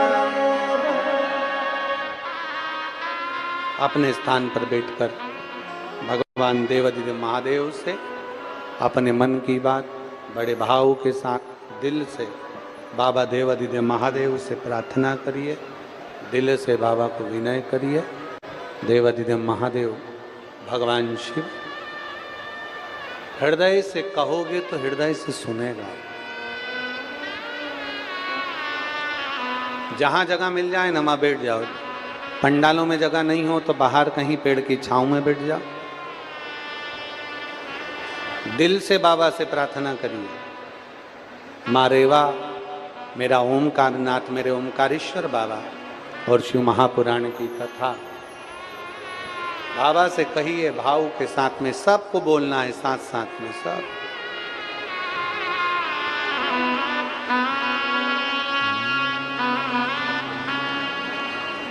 श्री शिवाय नमस्तुभ्यं,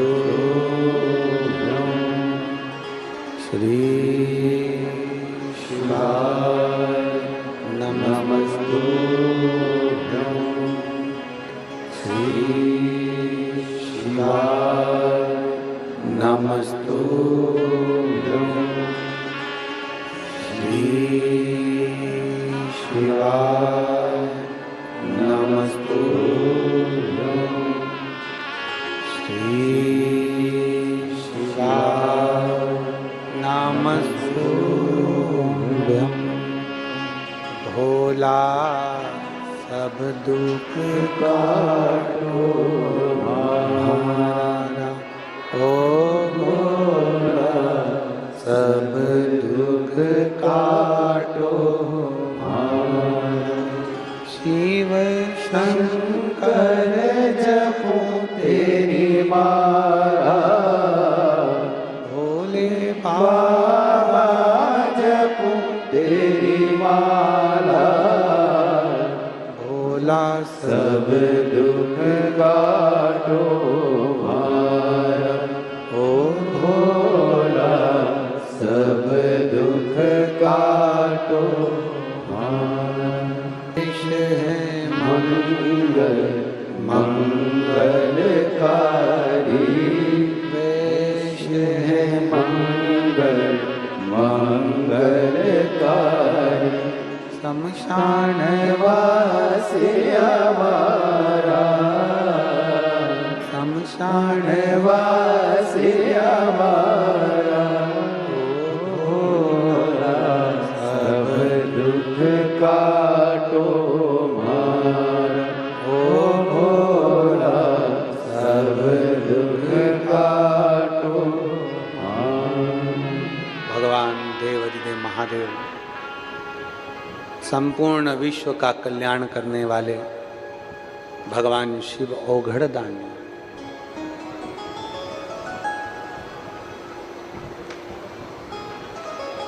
मातली शिव की आराधना करने वाले, शंकर का भक्त ही शंकर के भक्त को ला सकता है, किसी दूसरे की सामर्थ्यता नहीं है कि कोई लेकर आ जाए। मातली का एक नियम था, इंद्र के सारथी मातली का एक नियम था, शिव की आराधना करता था।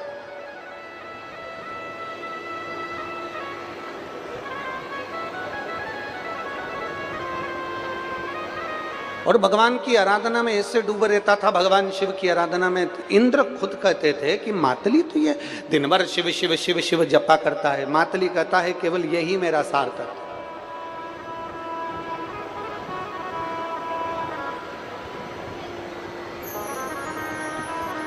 और बहुत ध्यान दीजिएगा, जो शिव नाम होठों पे अरे चढ़ गया रे, तो समझो ये जीवन सवर गया रे। शंकर का नाम यदि इन होठों पर चढ़ गया, शिव कथा इन कानों में जाकर बैठ गई, शंकर की सेवा इन हाथों से अगर हो गई, शिव के मंदिर तक अगर ये चरण चले गए और ये नेत्र शंकर के दर्शन कर लें या शिव भक्तों का दर्शन कर लें, और ये जिह्वा शंकर के नाम का उच्चारण कर ले, और ये दिल अगर शिव में लग जाए, तो फिर दुनिया में कहीं भटकना होता ही नहीं है। शिव के करीब में हम पहुंच जाए, फिर भटकना नहीं होता।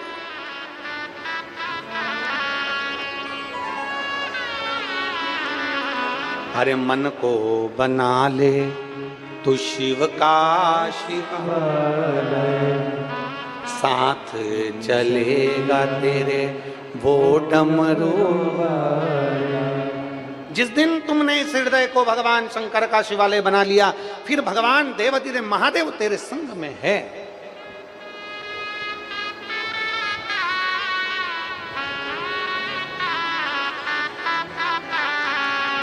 आप लोग जल चढ़ाने जाते हो? सब लोग बोलो बोलो, जम के बोलो, आवाज आना चाहिए आप लोगों की। जाते हो? आप लोगों से एक बात पूछें, जब से आपने दिल से महादेव को जल चढ़ाना प्रारंभ करा, उस दिन भले 2 साल हो गए, 6 महीने हो गए, 8 साल हो गए, 2 साल हो गए, 4 साल हो गए, 3 साल हो गए, 6 महीने, 2 महीने, 5 महीने, जितने भी हो गए, आपने जब से जल चढ़ाना प्रारंभ करा, उसके पहले का समय और जब से तुम जल चढ़ाना प्रारंभ करे उसका समय एक अंदाजा लगा कर देखना कि उसके पहले कितने तकलीफ में थे, और जब से विश्वास रखकर तुमने शंकर को जल चढ़ाना प्रारंभ करा, तब से मेरे भोलेनाथ ने तेरा हाथ पकड़कर खींच कर आगे बढ़ाना पड़ा।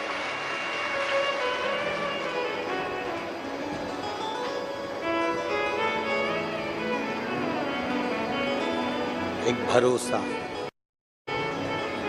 एक विश्वास, एक दृढ़ता अपने भीतर उत्पन्न करिए।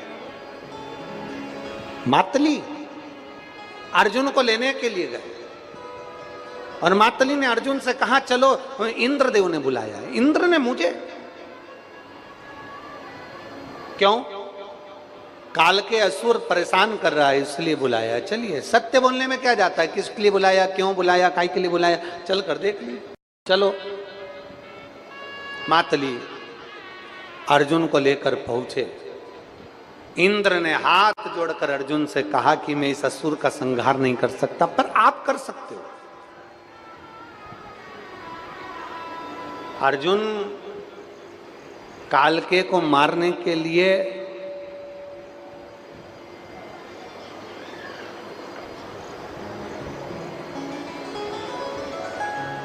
पहले विचार करने लगे कि ये मरेगा कैसे। अगस्त बाबा ने कहा इसको मारना सरल नहीं है। इन असुरों ने विद्वान ब्राह्मण संत जोगी सन्यासी तपस्वी साधक उपासक जितने भी हैं, जितने मंत्रों का उच्चारण करते थे, जितना नाद करते थे, जितना स्मरण करते थे, उन सबके मंत्रों को इन्होंने याददाश्त भुला दिए। जितने संत साधु गुरुजन हैं, जितने तपस्वी साधक उपासक हैं, जितने सन्यासी साधु तपस्वी उपासक हैं, ये सब भगवान का जो मंत्र पढ़ते थे, भगवान को प्रकट कर लेते थे, वो मंत्र भूल गए। इसलिए इस कालके को मारना बड़ा कठिन है। जब तक यज्ञ चालू नहीं होगा, उधर यज्ञ चालू हो, अनुष्ठान चालू हो, सन्यासी तपस्वी साधक ब्राह्मण अपना अपना अनुष्ठान करें और इधर अर्जुन कालके को मार दे तो वो मर जाएगा। अब ब्राह्मण मंत्र भूल गए, ब्राह्मण वेद ध्वनि भूल गए, संत साधु गुरुजन मंत्र भूल गए, आराधना भूल गए, साधना भूल गए, उनकी याद दस्ता में नहीं था। फिर करें क्या? तो क्या एक काम हो सकता है, अर्जुन तू मारने के लिए तो जा, मना नहीं है, पर मरेगा तब ये सारे संत ब्राह्मणों के चित्त में याददाश्त आ जाए और ये यज्ञ करने बैठ जाए। तो याददाश्त लाएगा कौन? ब्रह्मा ब्रह्मलोक के देव हैं, भगवान विष्णु बैकुंठ के देव हैं, और मृत्युलोक का अगर कोई देव है तो वो देव अधिदेव महादेव। अब किससे कहें? अर्जुन भी बैठ गए, मातली भी बैठ गया भगवान शंकर की आराधना करने के लिए। बाबा अब तो आपको ही साधना पड़ेगा इस कालके को मारने के लिए। और जब से भोले जी तेरा नाम लिया, अभिमान आना छोड़ दिया। इसको कोई नहीं मार सकता। पहले शंकर जी आप कृपा करोगे, संत ब्राह्मण गुरुजन साधु तपस्वी साधक उपासक पृथ्वी पर रहने वाला एक एक व्यक्ति की याददाश्त वापिस आना चाहिए, तो ये मरेगा, वरना मरने वाला नहीं। ठीक है, अर्जुन लग गए शिव की आराधना में, अगस्त ऋषि लग गए शिव की आराधना में, इंद्र का सारथी मातली लग गया शिव की आराधना में। उसी समय पर माता पार्वती जी एक बड़ी सुंदर बुजुर्ग महिला का रूप रखकर, एक नारी का रूप रखकर पास में से निकल कर गए। एक बुजुर्ग महिला का रूप रख, पहचान तो कोई पाता है नहीं। एक बात कहें आपको,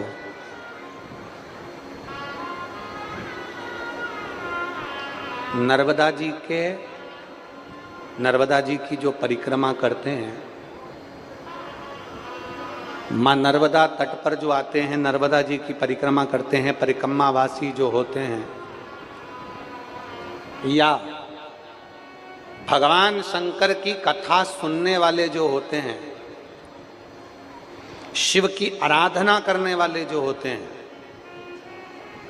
अगर वो दिल से मां नर्मदा की परिक्रमा कर रहे हैं, वो दिल से अगर शंकर की आराधना कर रहे हैं, तो मेरी माता पार्वती, मां रेवा और मेरे महादेव किसी ना किसी रूप में आकर दर्शन जरूर देते हैं। ये पक्का पक्का।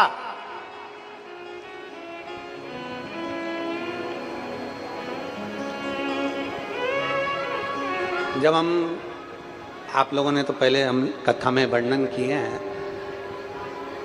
बाबा जी के पास में जब कथा हुई थी तो हमने उसमें वर्णन किया है। पहले हम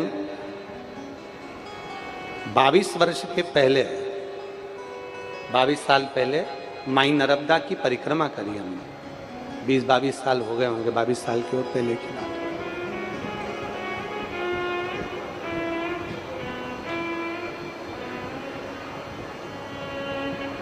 और माई नर्मदा की परिक्रमा करते करते सूल पाणेश्वर की झाड़ियों में जब हम पहुंचे, हमारे साथ में एक ग्रुप पूरा की पूरा था जो नर्मदे हर माई कृपा कर, नर्मदे हर हर महादेव बोलते बोलते परिक्रमा करते करते सूल पाणेश्वर की झाड़ियों में पहुंच गए। अब वहाँ पर अभी तो नर्मदा परिक्रमा में ऐसा नहीं होता कि कोई सामान आपका छुड़ा लिया जाए। पहले जब हम लोग परिक्रमा करे तो उस समय पर तो वह जंगल में सब कुछ उन्होंने ले लिया था, कुछ भी नहीं रखा था, कुछ भी,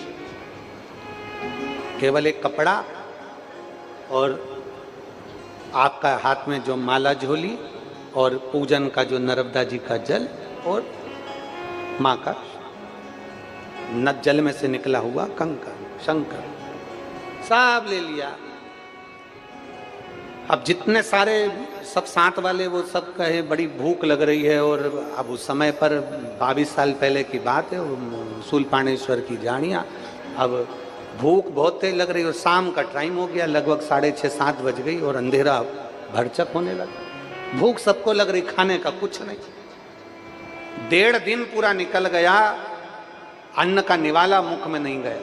नर्मदा मई का जल पी लिए, हर हर नर्मदे माँ कल्याण कर चलते, नर्मदे हर नर्मदे हर नर्मदे हर। अब उसमें कुछ ज़्यादा उम्र के भी थे तो उनको चक्कर आने लगे, बिना अब भूख लगे, भोजन नहीं, कुछ भी, क्या करें। दुनिया के लोग, आज के लोग भरोसा नहीं करेंगे, विश्वास नहीं करेंगे कि महाराज तो अपनी व्यासपीठ से ऐसा बोलते रहते हैं, सब महाराजों की आदत है ऐसा बोलना। पर आप माने ना माने, जो माँ के दर्शन किए वो तो हम बोले बिगड़ रह नहीं सकते। शूलपाणेश्वर का जंगल, खाने की कोई व्यवस्था नहीं, कोई बहुत दूर तक जंगल ही जंगल नजर आए, अब करे क्या। अपना शाम का जो झोली थी पूजन की उसको निकाल कर बस माला कर रहे थे। एक सफ़ेद साड़ी में एक बूढ़ी माँ, जिसके सफ़ेद बाल, सफ़ेद चंदन की बिंदी लगाई, नाक में एक बड़ी सी बहुत बड़ी नथ पहनी, बहुत बड़ी नथ, कान में कुछ भी नहीं था, सफ़ेद बाल, सफ़ेद साड़ी, और नर्मदा जी का जल भरती हुई बोली, परकम्मा वासी हो। अब सब ने आवाज लगा कर कहा, हो हम नर्मदा परिक्रमा कर। कुछ खाया है? अब सभी तो भूखे थे, कुछ नहीं। वो सामने देखो, सामने वो झोपड़ी दिख रही है। अब झोपड़ी व जंगल में हमें तो कोई नजर ही नहीं आ रही, अंधेरे में कौन झोपड़ी दिख रही है। सामने देखो, सामने वो झोपड़ी दिख रही है। अब इतने में कोई बोले चाहे नहीं बोले, हम ही कह दिया हाँ दिख रही है। अब दिख तो है नहीं रही थी, फिर भी कह दिया दिख रही है अम्मा।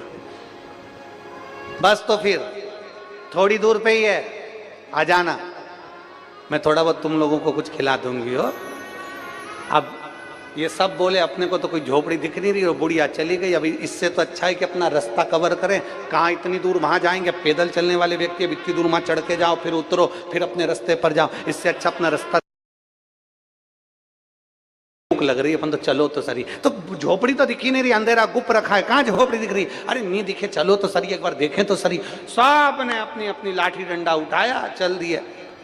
गए तो क्या देखा, एक 4 बड़े बड़े वृक्षों के, 4 वृक्षों से बंधी हुई एक झोपड़ी, और झोपड़ी में बुढ़िया, और बुढ़िया ने एक छोटी सी कढ़ाई में बना रखा था मीठा दलिया, वो गेहूं की फाड़, दलिया बोलते, थूली बोलते, मीठी थूली, और बुढ़िया ने बना कर रखी। और वहां जाते से हमने आवाज लगाई, माँ माँ। अंदर से बुढ़िया बोली, बैठ जाओ, बाहर ला रही हूं, अंदर मत आना,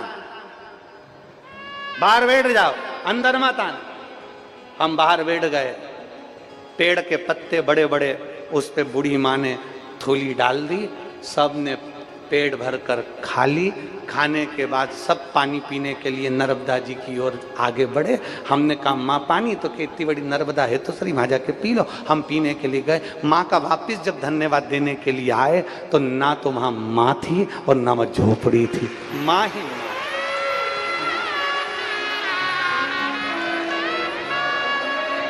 दुनिया को लगता है ये बहता पानी है, दुनिया कहती है बहता पानी है, पर एक बार दिल से पुकार कर देखना, वो माई नर्मदा है। उसको दिल से, आज भी हम लोग ये कथा कहते हैं, हमारी रोंगटे पूरे खड़े हो गए। आज भी ये कथा कहो, ऐसा मन का स्मरण होता है जैसे माँ बड़ी नथ पहनकर, बड़ी सफेद बिंदी लगाकर, सफेद बाल, सफेद साड़ी, और सामने पूरे रोंगटे शरीर के खड़े हो जाते, पूरे। उसको मानो तो मैं गंगा माँ हूं, और ना मानो तो बहता पानी। आप मानो तो ठीक है, ना मानो के तो आपके ऊपर निर्भर। जैसे शंकर की कथा, आपका विश्वास है कि बेलपत्र औषधि बनेगी तो औषधि बनेगी। आपने सोच लिया कि शंकर पर चढ़ा हुआ जल औषधि है तो औषधि बनेगा। आपने सोच लिया कि रुद्राक्ष का जल औषधि है तो औषधि बनेगा। निश्चित है।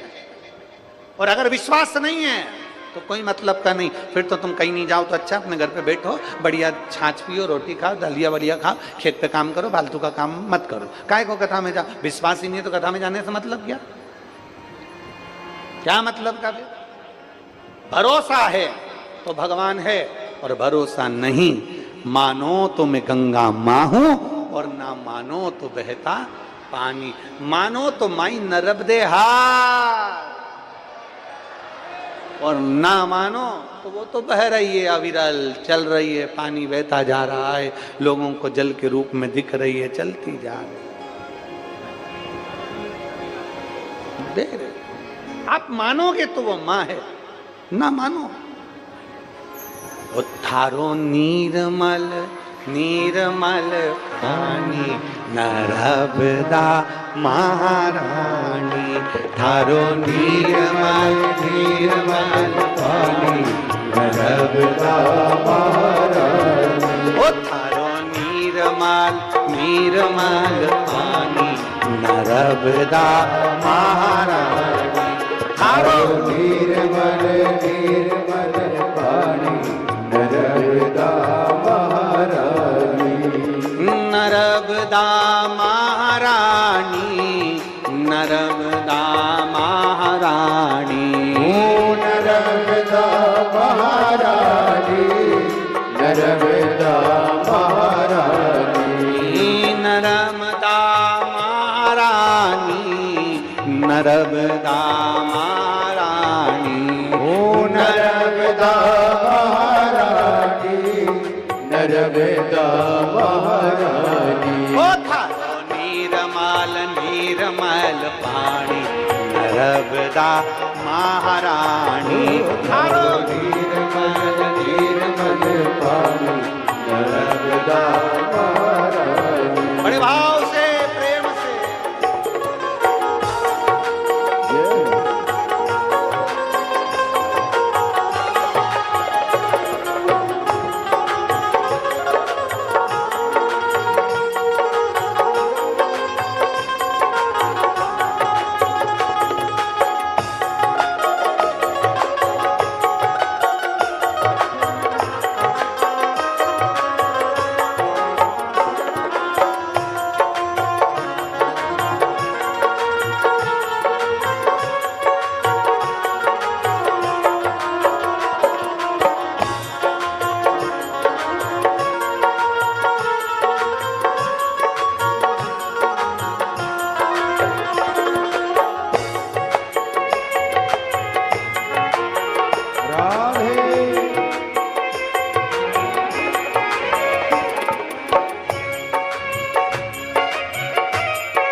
जो निर्मल ब्रह्मा जिनाया।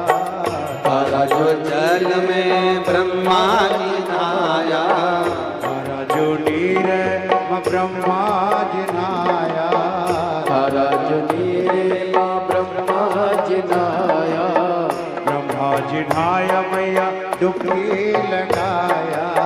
ब्रह्मा जिनाया मैया डुबकी लगाया।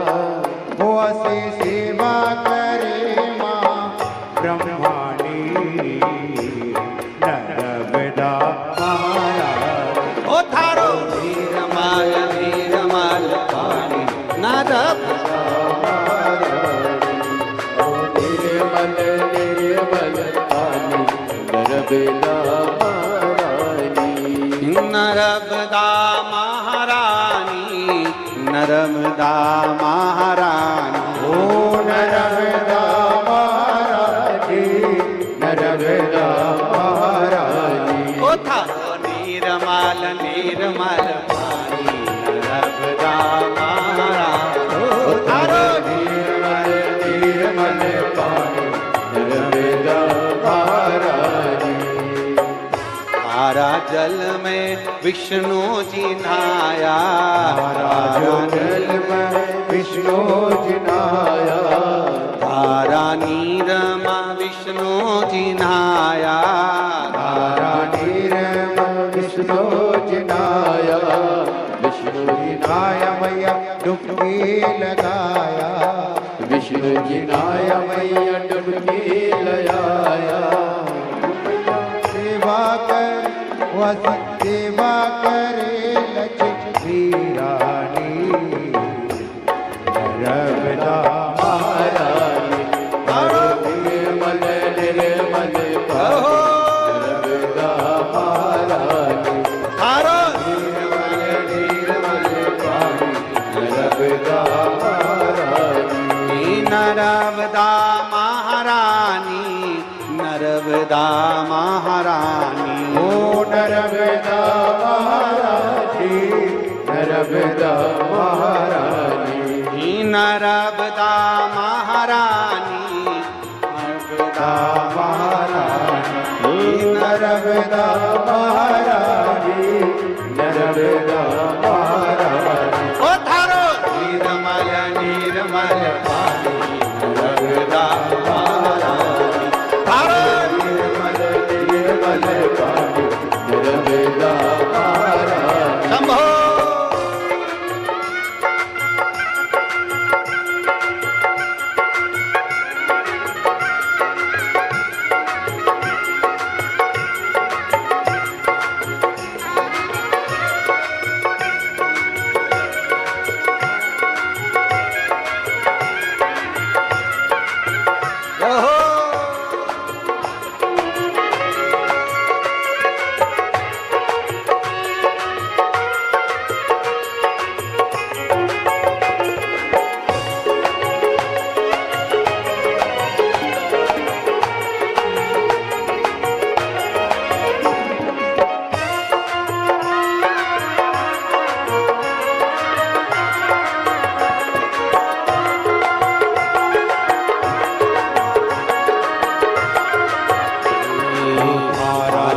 जल में कान्हा जी नहाया, तारा जल में कान्हा जी नहाया, तारा जल में कान्हा जी नहाया, तारा जल में कान्हा जी नहाया, कान्हा जी नहाया, रामा डुबकी लगाया, कान्हा जी नहाया डुबकी लगाया। अरे सेवा ओ जी सेवा करे राधा रानी, नर्मदा महारानी, थारो निर्मल पानी, नर्मदा महारानी, ओ थारो निर्मल निर्मल पानी, नर्मदा महारानी, नर्मदा महारानी, नर्मदा महारानी, ओ नर्मदा महारानी, नर्मदा महारानी,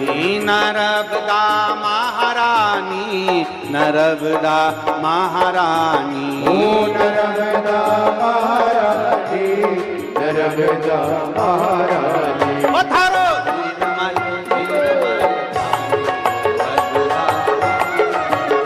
थारो निर्मल निर्मल पानी, नर्मदा महारानी, ओ थारो निर्मल पानी, थारो निर्मल निर्मल पानी, नर्मदा महारानी, नर्मदा महारानी, नर्मदा महारानी, नर्मदा बोल रेवा मैया नर्मदे हर हर महादेव। अपने स्थान पर बैठकर भगवान शिव से अपने मन की बात बड़े भाव के साथ दिल से बाबा से प्रार्थना करें। जहां जगह मिल जाए वहां बैठकर बड़े भाव से कहिए बाबा से,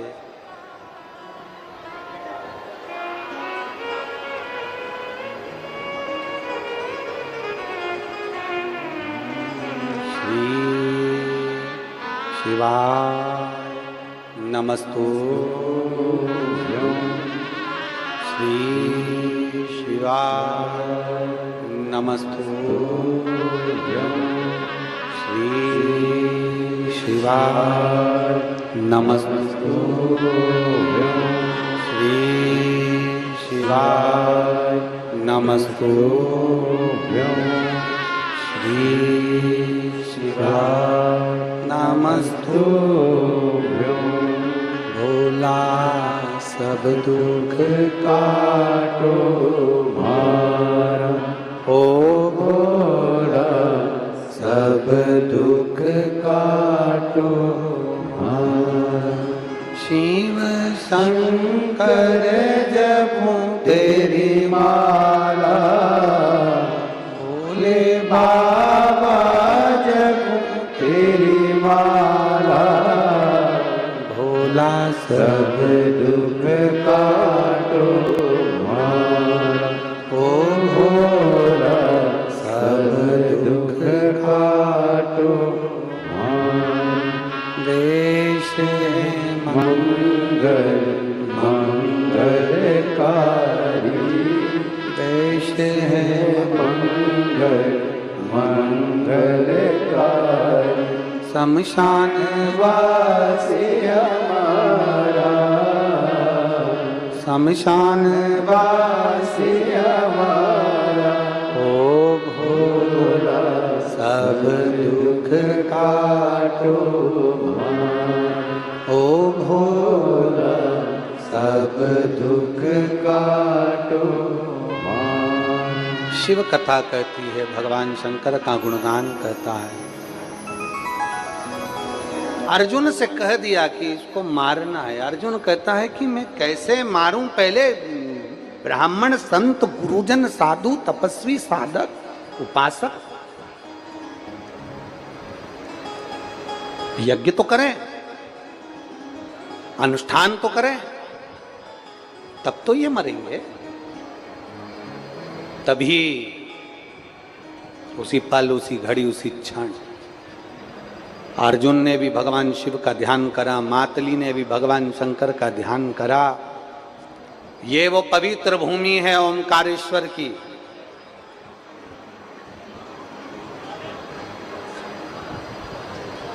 जहां मार्कंडे बाबा धर्मराज युधिष्ठिर को कथा कहते हुए कहते हैं कि अर्जुन, कालके को मारने के लिए जब आतुर हुए, सारे ब्राह्मण संत गुरुजन सब अपनी याददाश्ता भूल बैठे थे, तब मेरे शंकर भगवान को याद किया।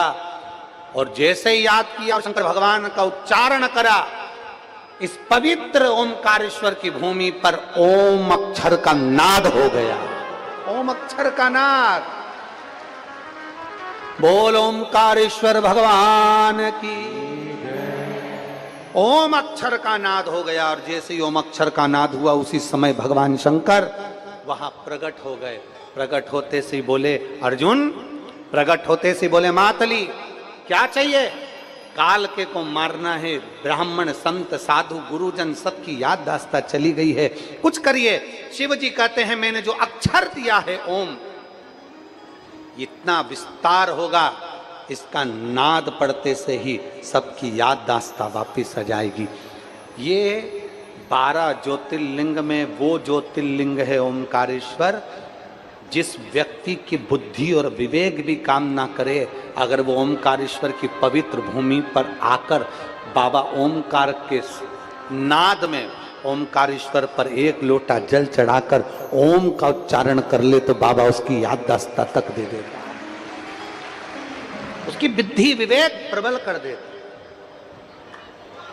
उसकी सोच उसकी वृत्ति तीव्र कर देगा। भगवान ओमकार से विनती करी, बाबा अब मैं कालके को मार देता हूं। अर्जुन ने कालके को मार दिया। मारने के बाद विनय करा, बाबा आपको यहां रहना पड़ेगा। भगवान शंकर एक शिवलिंग के रूप में यहां पर विराजमान हो गए मां रेवा के तट पर, और शिव जी का नाम हो गया ओमकारेश्वर। मां ओमकारेश्वर। जब जब कहीं दुष्टों का संहार करना होता है, तब मेरा शिव प्रकट होता है।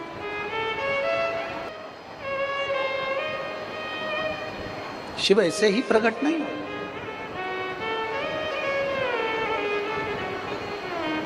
भगवान को साधना ध्यानना भगवान शंकर की भक्ति करना कोई साधारण विषय नहीं है। मेरी जीजियों, मेरे जीजाओं, बेटियों, बेटाओं, मेरी माताओं, मेरे भाई, मेरी बहनों, एक निवेदन जरूर करूंगा कि दिल से अगर आप लोगों ने शिव महापुराण की कथा का रस तत्व अगर ग्रहण कर लिया तो मेरा महादेव दिल से देता भी है। जो दिल से सुन रहा, जो दिल से श्रवण कर रहा है, उसको मेरा महादेव दिल से देता, देने में कमी नहीं करता। बस आप एक विश्वास के साथ बाबा का भजन करिए, एक विश्वास के साथ, एक भरोसे के साथ उसको भजन।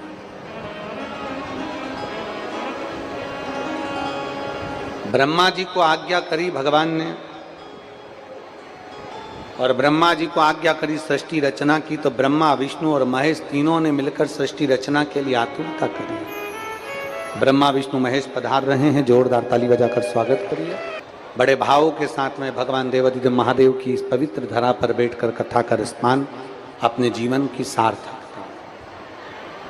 आज 2-3 दिवस की कथा विराम ले रही है।